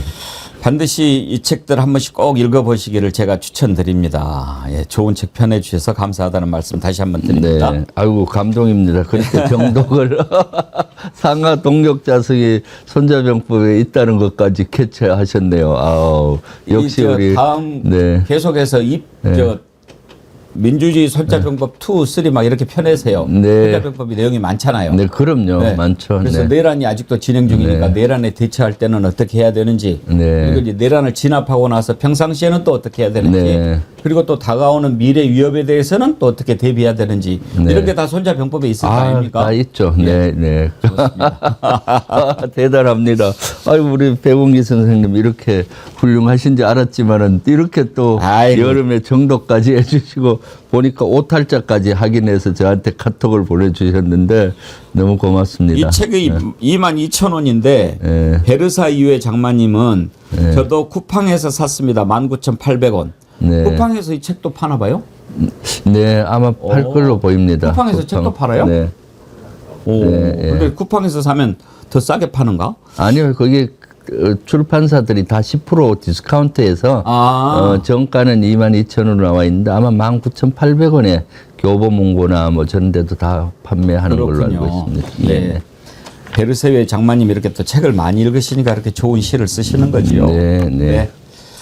자, 어제 서울구치소 갔다 오셨더라고요. 네, 네. 두 번째 가신 거 아니에요? 네, 두 번째 갔죠. 어제는 왜 가신 거예요? 어제 지금 윤석열 내란 수계가 그 구속영장 집행에 불응하고 있지 않습니까? 2차나 불응을 해서 우리 삼특검 종합대응위원회 민주당에서 구성되어 있는 위원회에서 가서 그 실제 왜 그렇게 됐는지, 왜 못 끌어내는지 그런 것들을 따져보려고 간 거죠. 그러려면은 이제 그동안 CCTV라든가 교도관들의 바디캠 이런 것들을 영상을 한번 보고 원인이 뭔지를 확인하고 좀 압박도 하고 법 집행을 제대로 하도록 권고도 하고 하려고 갔었는데 어저께는 제대로 임무 수행을 완성을 못했습니다. 예, 왜냐하면은 서울구치소의 조직적인 방해로 그런 것들을 제대로 못했죠. 끝까지 그 CCTV 영상을 거부했다면서요? 네네. 그걸 왜 거부하죠? 그러니까요. 본인들은 뭐 개인정보보호법과 공공기관 정보보호법에 따라서 공개할 수 없다라고 하는데 사실은 충분히 할 수가 있죠. 왜냐하면은 특정 중대범죄 피의자 신상 정보를 공개하도록 돼 있는 법이 있잖아요. 또 다른 법이 있잖아요. 네, 그 중에는 외환죄와 내환죄도 포함되어 있어요. 그 성폭력범이라든가 마약범 이런 사람은 공개하게 돼 있는 법이 있는데 그걸로 준하면은 내란범과 외환범은 공개를 할 수 있는 것인데 그 서울구치소에서 어떻게든 공개 안 하려고 어거지로 이렇게 논리를 만든 것이 아니냐 해서 지금 어저께 한 3시간 동안 거기에 압박도 하고 설득도 하고 했는데 결국 공개를 안 하고 있어서 또 공개 안 하는 이유가 그것도 있지만은 속내는 윤석열 측 변호인들이 뭐 계속 고발하겠다라고 구치소 교도관들 또는 구치소를 대상으로 하고 있어서 본인들도 압박을 좀 받는 것 같아요 보니까. 그래서 이번에 그러면 그대로 물러설 수가 없어서 법사위에서 결의를 해서 요구를 하면은 자료 요구가 되니까 될 것 같아요. 그래서 법사위를 열어서 그 자료 공개를 하도록 지금 추진하고 있습니다. 그래야 되겠는데요? 네네. 이쯤 되면 그 김현웅가 그 구치소장 그 자를 좀 의심을 안 할 수가 없어요. 그렇죠. 의심을 해야죠. 왜냐 실제 제가 봤을 때는 직무를 제대로 수행하지 않는다고 봐요. 예. 1차 때는 그나마 조금 협조를 해줘서 그 변호인들 접견 시간이라든가 이런 거 열람은 하게 해줬었거든요. 근데 이번에 갔을 때는 아예 회의실도 준비를 안 해놓고 마이크도 뭐 없더라고요. 네네 마이크도 하나 갖고 없어서 막 왔다 갔다 하더라고요. 네, 나중에 설치하라니까 겨우 하나밖에 없다라고 막 하고 그다음 처음에는 보좌진들도 못 들어오게 하다가 우리가 또 강하게 요구하니까 보좌진도 들어오고 아주 어저께는 비협조적으로 나왔습니다. 네. 그러니까요. 이자가 수상하고 또 이 2월 4일인가? 그러니까 내란 이후에 네. 이자가 왔지 않습니까? 그렇죠. 네. 그러니까 분명히 너는 윤석열 잘 지켜 네. 이렇게 하면서 보낸 것 같은데 왜 이자를 못 바꿉니까? 이제 법무부 장관 정성호가 이런 걸 점검할 겁니다. 지금 여러 가지 이번에도 점검했던 게 정성호 법무부 장관이 2차 윤석열 구속 체포영장 집행을 앞두고 교도소에 업무 협조하라라고 지시를 했는데 그러면은 실제 2차 체포영장 집행할 때 계획들을 세워야 되는데 그런 계획들도 안 세웠더라고요. 예. 그럼 법무부 장관의 지시도 제대로 이행하려는 의지가 없었잖아요. 그래서 이 법무부 장관이 그런 거를 좀 조사를 해서 저는 서울구치소장을 뭐 인사 조치해야 된다고 봅니다. 이대로 놔두면 그렇죠. 네. 법을 특검이 지시를 했지 않습니까? 네. 법무부 장관도 지시하고 특검은 뭐 요청이라고 합시다. 그랬는데도 뭐 안 되겠다 어렵다 이제 공식적으로 안 된다고 이야기를 해버렸으니까 네. 이제 이자한테는 더 이상 기대할 게 없는 거고 네. 내란 재판도 지금 출석을 안 하는데 구인도 만약에 가능할 것 같으면 뭐 구인하라고 그러겠지만 여기서 안 된다고 그러고 또 직위원은 마음속으로는 윤석열이 봐주고 싶은 마음이 있는 놈이니까 네. 뭐 골석 재판한다고 그러는데 말로는 골석 재판하면 불이익은 네가 감당해라라고 하지만 거꾸로 생각해 보면 윤석열이가 야 직위원 난 나갈 테니까 네 알아서 해 알았지 이런 거 아니겠습니까? 아 그렇죠. 네, 그럼요. 지금 법 앞에는 모두가 평등해야 되는데 만약 이런 사례를 그대로 놔둔다면은 앞으로 구치소에 있는 피의자라든가 피고인이라든가 그런 인원들이 앞으로 수사 받으러 나가려고 하겠습니까? 그러니까요. 네, 이런 선례가 남겨서는 안 되는 거죠. 그래서 법이 엄중함을 보여줘야 됩니다. 지금 이재명 정부 출범한 지 벌써 2달이 됐는데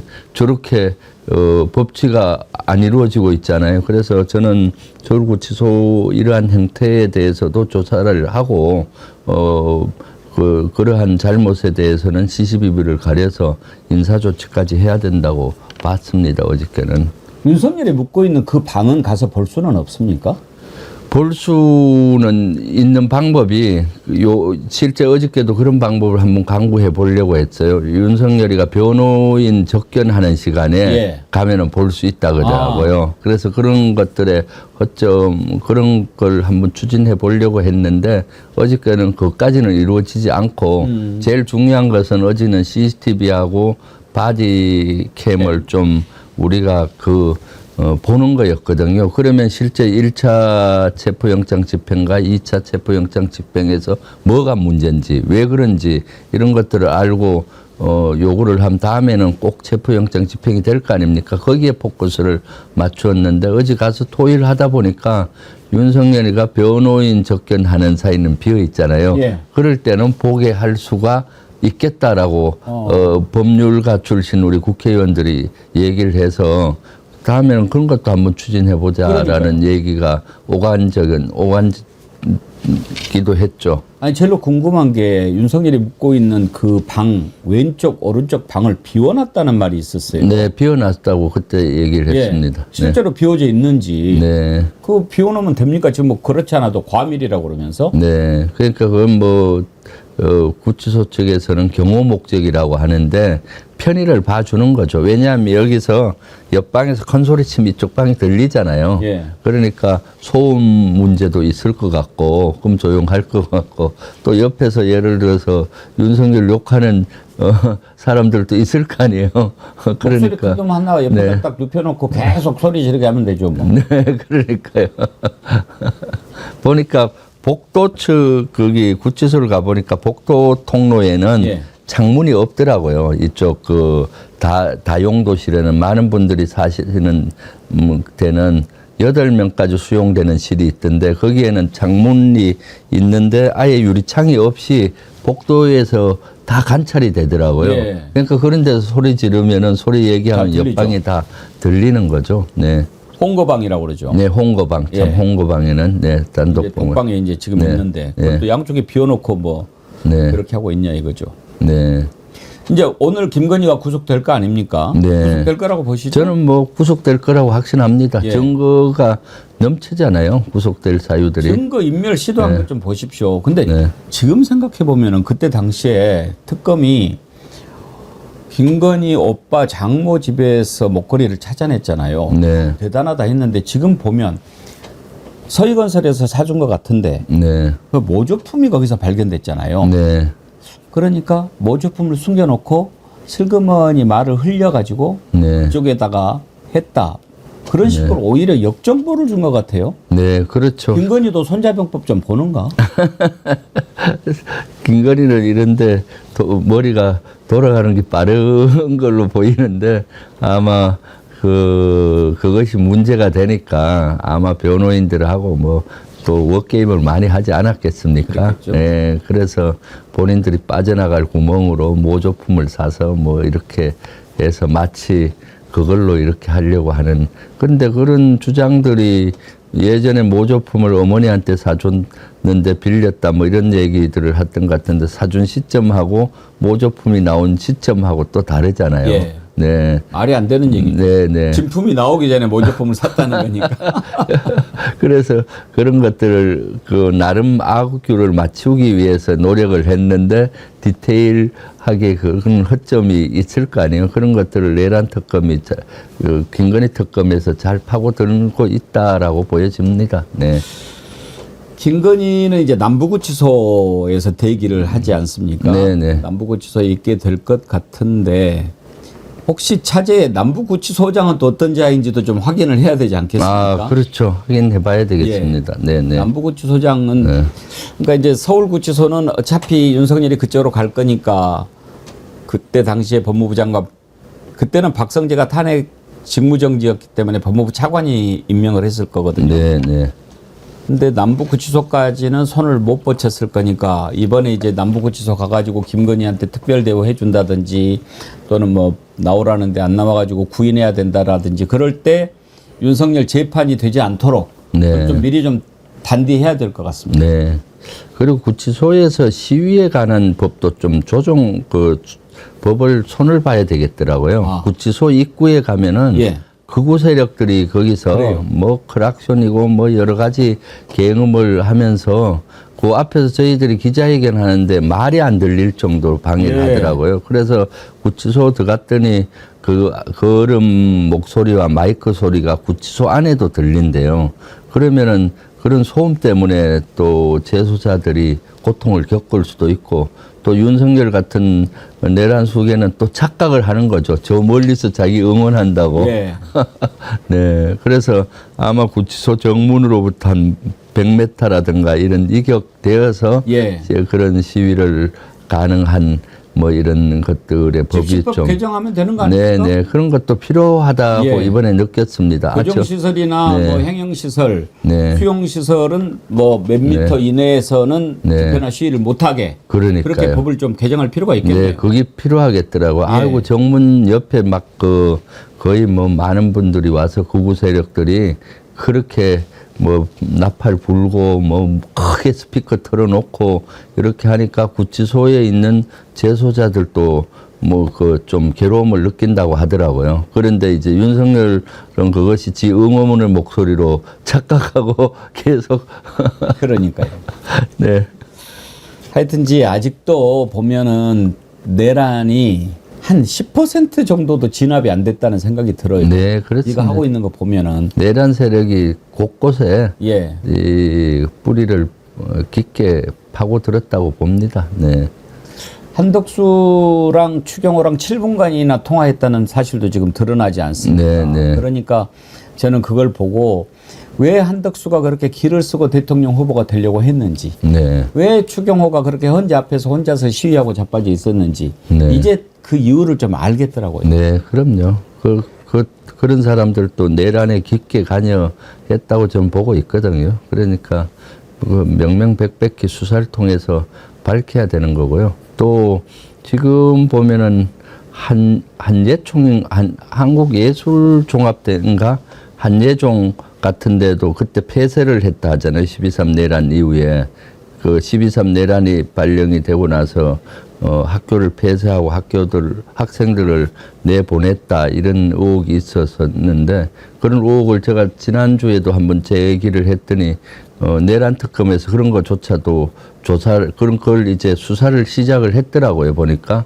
그런데도 그러면은 문체부 장관이라든가 이런 사람도 관여가 돼 있지 않겠나라는 의혹을 지금 갖고 있죠. 그러니까 사회 곳곳에 이러한 뿌리들이 그대로 있지 않나 싶어요. 그래서 좀 내란 특검이 좀 더 광범위하게 수사를 해야 되겠다라고 생각하고 있습니다. 예. 이제 어제 사면 명단이 발표가 되지 않았습니까? 여러 네. 사람들이 나왔는데 제가 오늘 그거를 꼭 여쭤보고 싶어요. 조국 대표가 이제 사면돼서 나오면 앞으로 어떻게 될까 국민들이 많이 궁금해하는데요. 네. 김병주 최고위원님 혹시 개인적으로 네. 조국 대표가 나오면은 민주당과 합당하는 방법에 대해서 어떻게 생각하십니까? 아마 지금 사실 요거는 조심스러운 면이에요. 아직 합당에 대한 어떤 컨센서스도 돼 있진 않습니다. 우리 당에서도 그런 입장 정리는 안 돼 있는 거고 아마 조국 혁신당에서도 그런 건 안 돼 있을 거라고 봅니다. 그런데 제가 봤을 때 일단 뭐 조국 혁신당은 본인들이 새빙선 역할을 한다고 윤석열 정권 무너뜨릴 때 했고 또 일정한 부분의 역할은 저는 했다고 봅니다. 뭐 전부 했다고 동의할 수는 없지만은 지금으로서는 조국 혁신당이 그대로 있는 상태에서 여러 가지 서로 공조하는 체계가 나을 것 같고요. 조국 혁신당 입장에서도 아마 저는 우려되는 지점은 지방선거예요. 지방선거에 또 많은 후보를 내려고 할 것이고 그러면 치열한 경합 지역이 있지 않습니까? 국민의힘하고. 그러면 조국 혁신당 우리 후보 나오게 되면은 이기가 쉽지 않는 구도라서 그런 것들에 대해서 사실 우려되는 지점은 있습니다. 바로 그 점 때문에 여쭤보는 거거든요. 네네. 그래서 예. 그래서 그런 지점이 대단히 우려가 되는 지점이고 그럴 바에야 합당을 해서 이렇게 하는 것도 좋지 않느냐라는 의견도 일부는 있거든요. 근데 지금은 아직 시기상조일 것 같고요. 지방선거를 좀 지켜보면서 조국 대표가 이번에 나와서 그런 데서 모든 그 데서 경합을 하게 된다면 큰 문제가 되는 거죠.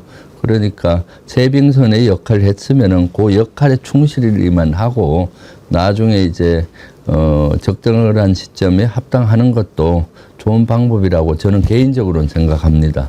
네. 필요성은 있으나 지금 논의하는 것은 조금 이르다. 네네. 이런 말씀이죠. 네네. 쇠빙선 역할을 했지 않습니까? 네, 예. 그런데 네. 이제 얼음이 다 부서졌으면 네. 쇠빙선을 개조해서 화물선으로 쓰든지 여객선으로 써야지 계속 쇠빙선으로 남아 있으면은 다음에 얼음 만들어질 때까지 어디 처박혀 있어야 되는 거 아닙니까 쇠빙선이? 네, 그렇죠. 그러면은 지방선거를 치러보고라고 말씀하신 겁니까? 아니면은 지방선거 전까지 상황을 보고라고 말씀하신 겁니까? 상황을 보고 그래야 되겠죠. 그거는 이제 쉽지 않는 문제인 것 같습니다. 어떤 조직이든 일단 조직이 만들어지면 당도 그 자체의 생명력을 연장하기 위해서 엄청 노력하고 새를 불리기 위해서 노력하지 않습니까? 조국 혁신당 입장에서는 쉽게 합당하려고 하지 않을 겁니다. 뭔가 지방선거에서 몸집을 키워보고 한번 하려고 또 하겠죠. 왜냐하면 지난 보궐선거 때 영광이라든가 호남 지역에서 후보를 내봤을 때 일부 지지가 높은 지역이 있었고 또 후보가 당선된 지역도 있다 보니까 이러한 걸 하지 않나 싶은데 그런 측면이 사실 우리 민주당 입장에서 보면은 대단히 우려되는 지점이죠. 그게 더 유리할까요? 이제 조국 대표가 사면돼서 나오면 우리도 한번 인터뷰를 요청해서 들어보기는 하겠습니다만은 네. 지금 이제 내란이 일어나기 전에는 몰라도 네. 그 내란이 정리가 되고 하나로 다 힘을 합쳐야 될 상황이라서 네. 그런 요구가 좀 많이 나오는 것 같아서 여쭤봤습니다. 네. 네. 그런데 민주당 내부에서 혹시 반대하는 목소리도 있습니까?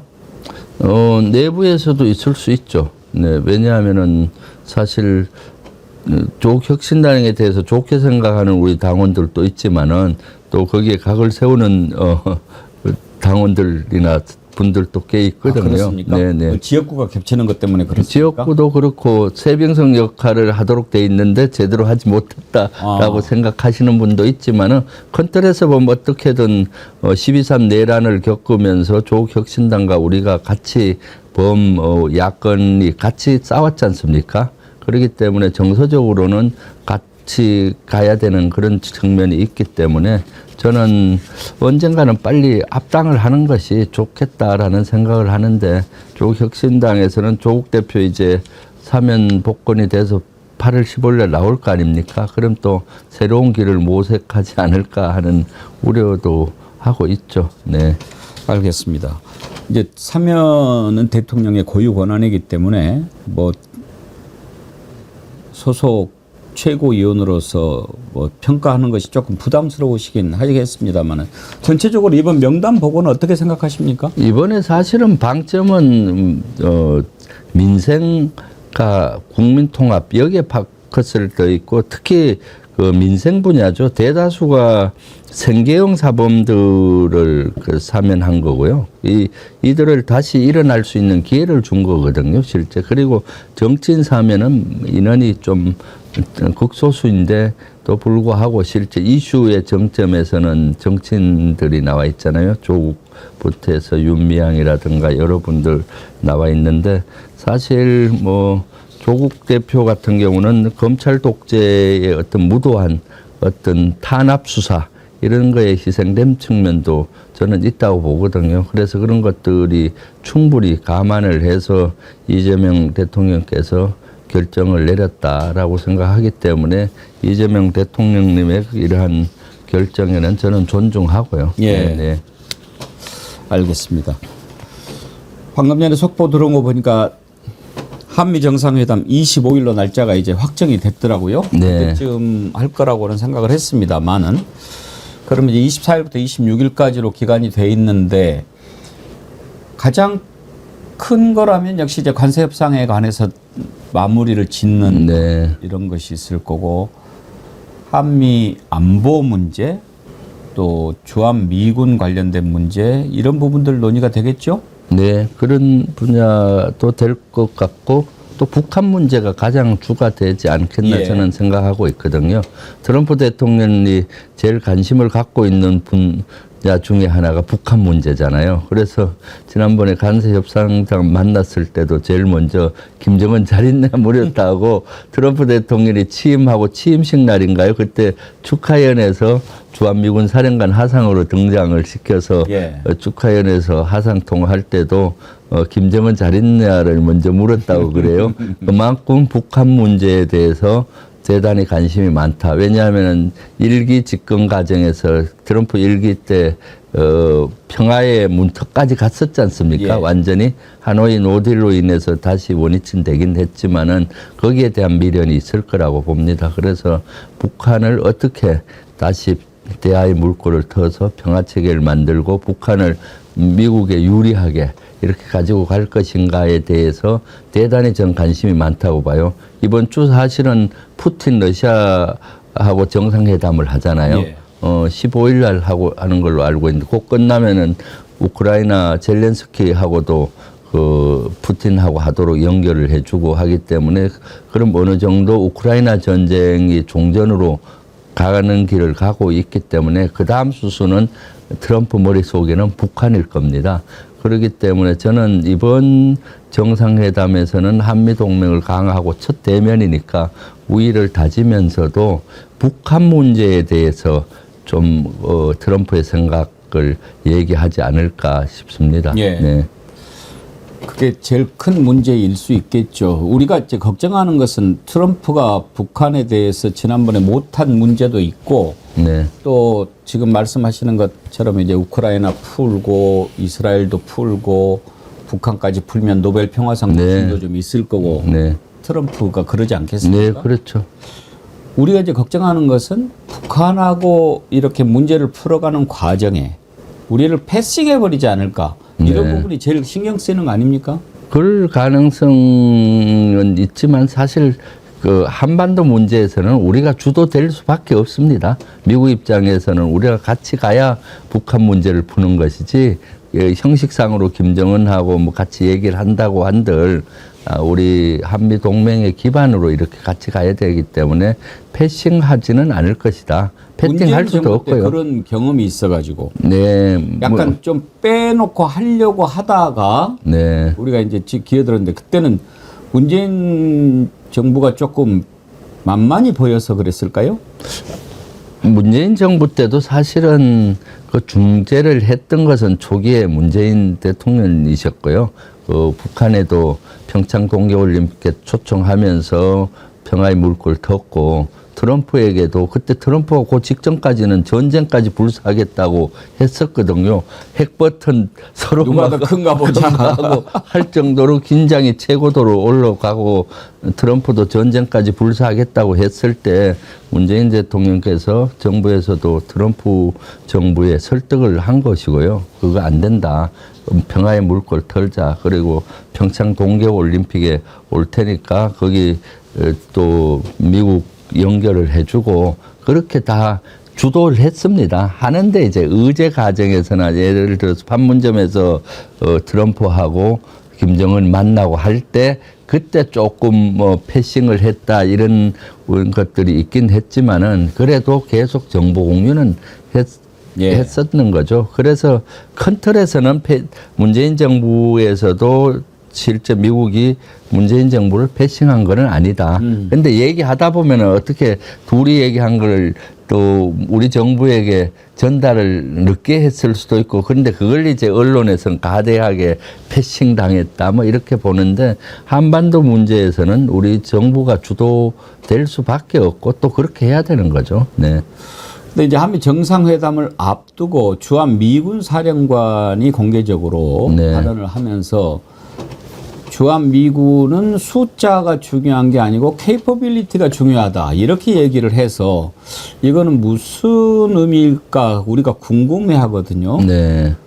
김채고 의원님은 주한 미군 사령관의 그 발언의 의도 뭐라고 보십니까? 주한 미군 사령관은 군인입니다.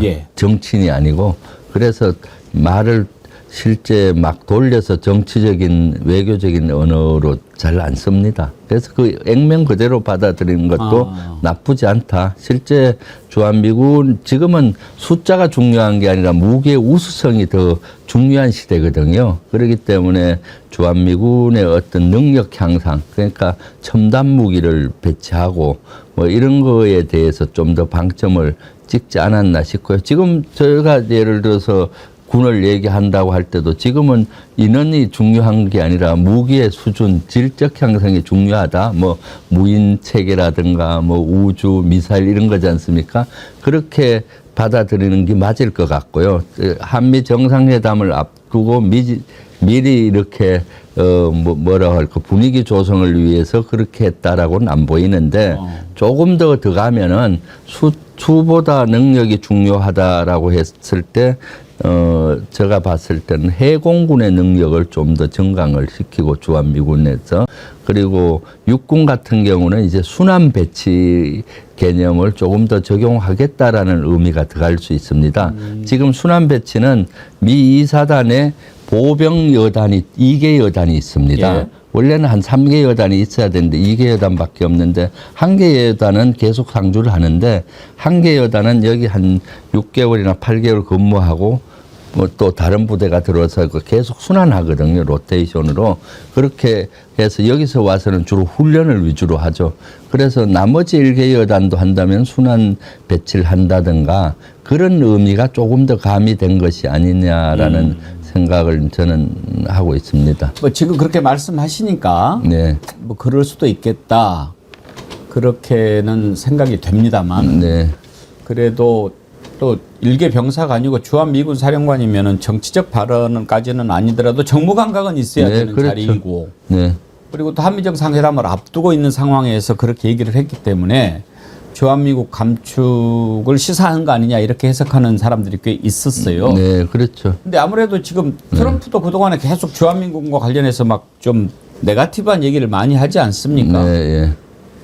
김명주 최고위원님은 이게 협상 전략이라고 보십니까? 아니면 실제로 주한미군 감축 쪽으로 방향이 갈 거라고 보십니까? 감축적으로 가기는 쉽지가 않습니다. 왜냐하면 지금 주한미군을 분석하면은 감축할 인원도 없어요, 솔직히. 아, 그렇습니까? 예, 거의 최소한입니까? 예, 28,500명 중에 예. 감축을 한다면은 보호병을 육군의 보호병을 주로 해야 되는 거거든요.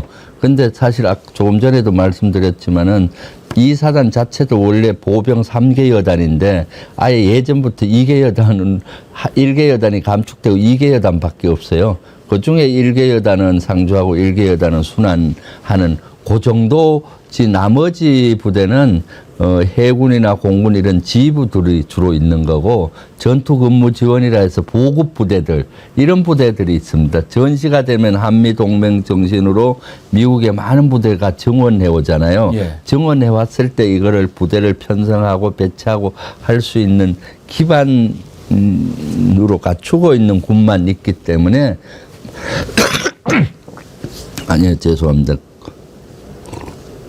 실제 감축할 수 있는 인원은 제가 봤을 때 한 1개 여단, 한 1개 여단 해봐야 한 2,000명에서 2,500명이거든요.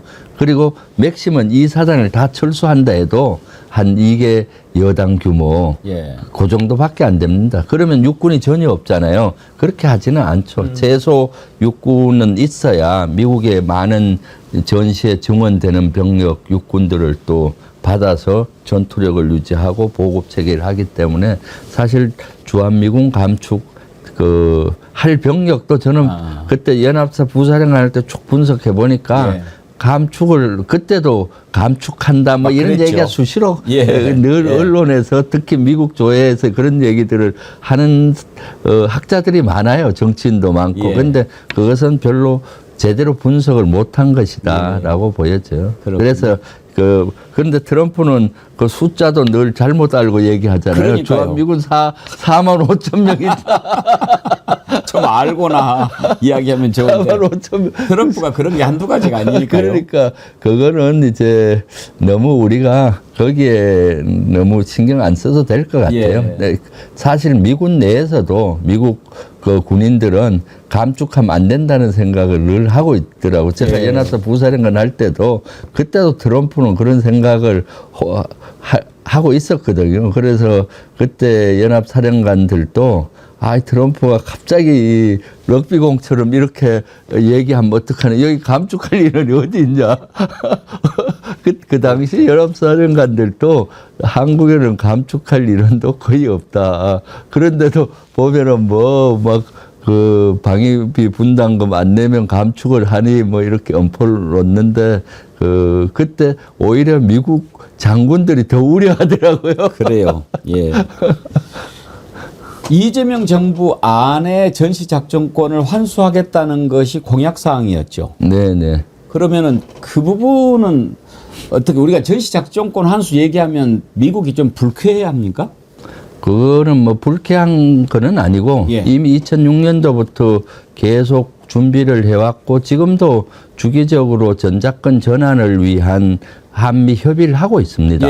그러니까 항상 한미 군사 협의를 할 때는 그 항목이 들어가고 지금도 아마 한 두세 달에 한 번씩은 평가회의를 할 거라고 봅니다. 그래서 그런 전환할 조건이 됐는지 이런 걸 하기 때문에 우리가 요구한다고 해서 불쾌해하지는 않은데 단지 실제 미국이 주한미군 전신작전권에 대해서는 시대에 따라 좀 바뀌는 것 같아요. 2006년도만 해도 중국이 크게 부상을 하지 않을 때는 빨리 전작권을 한국에게 주고 미국 입장에서 우리는 좀 자유롭게 대만 내에서 뭐가 일어나면 바로 움직이고 좀 자유로워질 거 아니에요. 전작권을 한국에 주면 한국의 방어를 책임을 해서 조금 뒤로 가니까 그런 건데 중국이 부상하면서 최근에 한 5년, 10년 전부터는 전작권을 주게 되면은 좀 한반도가 어떤 중국을 견제할 수 있는 중요 기지가 되는데 그 역할을 잘 못하지 않을까 해서 전작권 전환에 대해서 최근에는 좀 부정적이죠, 미국 입장에서. 그래서 어떻게든 FX가 좀 달라진 거네요. 네. 그래서 그것은 이제 전략 환경에 따라서 미국 입장이 계속 바뀌더라고요. 예. 그 중에 이제 또 우리는 북한 변수가 있잖아요. 네. 북한이 사실 핵을 갖고 있지 않을 때는 언제든지 우리 재래식 전력이 앞서니까 전작권 전환을 갖고 와도 문제가 안 되는데 이제 핵이 북한의 변수가 있다 보니까 혹시 또 전작권을 우리가 받았을 때 북한의 핵에 대한 대응은 미국의 도움을 받아야 되는데 도움을 제대로 못 받는 거 아니냐라는 우려하는 분들도 있잖아요. 그러다 보니까 전작권을 어떻게 해야 되느냐 갖고는 오되 시점의 문제잖아요. 그래서 현재 우리 정부의 입장도 전작권 전환은 시점을 정하지 말고 미국과 협의를 해서 순조롭게 이렇게 해야 되겠다는 입장이죠. 네. 그러면 최 의원님은 최종적으로는 전작권 환수가 맞다 이렇게 네, 보시는 그렇죠. 거죠? 전작권은 뭐 이제는 우리 군의 능력도 많이 향상이 됐고 전작권 전환을 해야죠. 하는데 이제 시점의 문제는 너무 이렇게 서두를 필요는 없다라는 생각을 합니다. 네. 알겠습니다. 오늘 한미 정상회담 궁금한 것까지 여쭤봤고 끝으로 한 가지만 더 여쭤보겠습니다. 북한이 우리가 이제 맨 처음에 대북 방송 이렇게 확성기 방송 중단하니까 그쪽도 했고 이제 우리가 철거까지 하지 않았습니까? 네. 근데 북한도 이번에 또 철거를 했다고 해요. 네. 뭔가 이제 오고 가는 그런 느낌이 좀 좋은데 네. 이런 정도면은 우리가 모르는 사이에 뭔가 좀 내부적으로도 소통이 좀 있을까요? 아직은 없을 겁니다. 내부적으로. 왜냐하면 모든 라인이 끊어져 버려서 남북한의 라인들이 거의 끊어졌거든요. 민간 라인조차도 끊어진 상태죠. 윤석열 정권 때 그렇게 무너진 겁니다. 남북한이 긴장도만 올라갔지. 그러다 보니까 지금 내부적으로 소통은 어렵고요. 단지 지금은 이심전심이죠. 왜냐하면 북한도 우리 이재명 정부 출범 이후에 이재명 정부의 대북 정책, 외교 정책을 눈여겨보는 것 같아요. 그러면서 이제 반응을 해주는 거죠. 우리가 대북 학생기 방송을 딱 이재명 정부 들어서 7일 만에 중지했잖아요. 예. 그랬더니 그쪽에서도 대남 학생기 소음 방송을 중지했고, 그래서 선제적으로 우리가 대북 학생기 철수를 하니까 이제 4일 후에 철수가 시작이 됐고요. 그래서 이제 점점 그런 관계를 통해서 이재명 정부의 진정성 이런 것들을 북한이 조금씩은 받아들이고 있는 것 같아요. 이런 시점에서 이제 저는 한미 정상회담 때 미국과 어느 정도 북한의 문제에 대해서 트럼프 대통령과 이재명 대통령께서 어느 정도 공감대가 형성이 되고 나면은 조금 더 추진력 있게 남북 문제를 푸는데 그 속도를 낼 수가 있지 않겠나 싶습니다. 남북 문제에 대해서는 북한 문제는 항상 미국과 같이 갔을 때 풀기가 쉬운 거거든요. 예. 네. 그리고 이번 정상회담에서도 그런 지금까지 북한이 보였던 이런 대북 학생기와 관련된 평가를 미국 자체에서도 했을 것이고 우리도 해서 얘기거리가 될 거라고 봅니다. 우리 김명주 최고위원님의 그 민주주의 손자병법에 보면 가장 강조하는 게 싸우지 않고 이기는 것이 최고의 승리다. 아, 그럼요. 그거 아닙니까? 네, 우리가 네. 북한하고 싸울 이유가 없지 않습니까? 네. 그러고 나서 이렇게 평화적으로 가는 거. 네. 그게 진짜 우리가 바라는 거 아니겠습니까? 아, 그렇습니다. 또 이런 것도 있어요. 전쟁은 승리를 귀하게 여기지만 오래 끄는 것을 귀하게 여기지 않는다. 그렇죠. 지금 우리가 휴전된 지가 지금 벌써 몇 년입니까? 그럼요. 휴전이라는 건 아직도 지금 정전 상태, 전쟁이 지금 끝나지 종전이 아닌 상태에 있다는 거 아닙니까? 그럼요. 지금도 전쟁이 지속되는데 잠시 휴전을 한 상태지 전쟁이 종전된 것이 아니기 지구상에 이렇게 때문에. 오랫동안 전쟁 상태가 계속되고 있는 나라가 있습니까? 없죠. 이렇게 70년 이상 이렇게 되는 나라가 어디 있습니까? 손자병법에서는 전쟁은 빨리 끝내라는 거예요. 전쟁을 오래 하면은 국고가 엄청 낭비가 되는 거예요. 인명 피해도 되고 재정이 고갈이 되는 거죠. 지금 70년 동안 남북한이 긴장도를 올리면서 대결 구도로 가니까 얼마나 많은 예산이 낭비되고 우리 젊은이들이 국방에 늘 가면서 많은 헌신과 희생하고 있지 않습니까? 그래서 남북 문제는 어떻게든 빨리 평화 체계를 만들어내야죠. 싸우지 않고 예. 전쟁을 하지 않고 이기는 방법을 강구해야 되는데 지금 이재명 정부가 선제적으로 그런 여건을 만들어가고 있다라고 저는 보고 있습니다. 예. 네. 이제 올해가 또 광복 80주년을 맞는 해 네. 아닙니까? 네. 뭔가 남북 관계에도 좀 대단한 변화가 좀 왔으면 좋겠습니다. 네, 그렇습니다. 예, 고맙습니다. 네, 예. 감사합니다. 민주당의 김병주 최고위원님 모시고 주불리의 선자병법 함께 가져봤습니다. 여러분 다시 한번 민주주의 선자병법 좋은 책 제가 추천합니다. 재밌게 읽어보시기 바랍니다. 다음 주에 뵙죠? 네. 예, 감사합니다.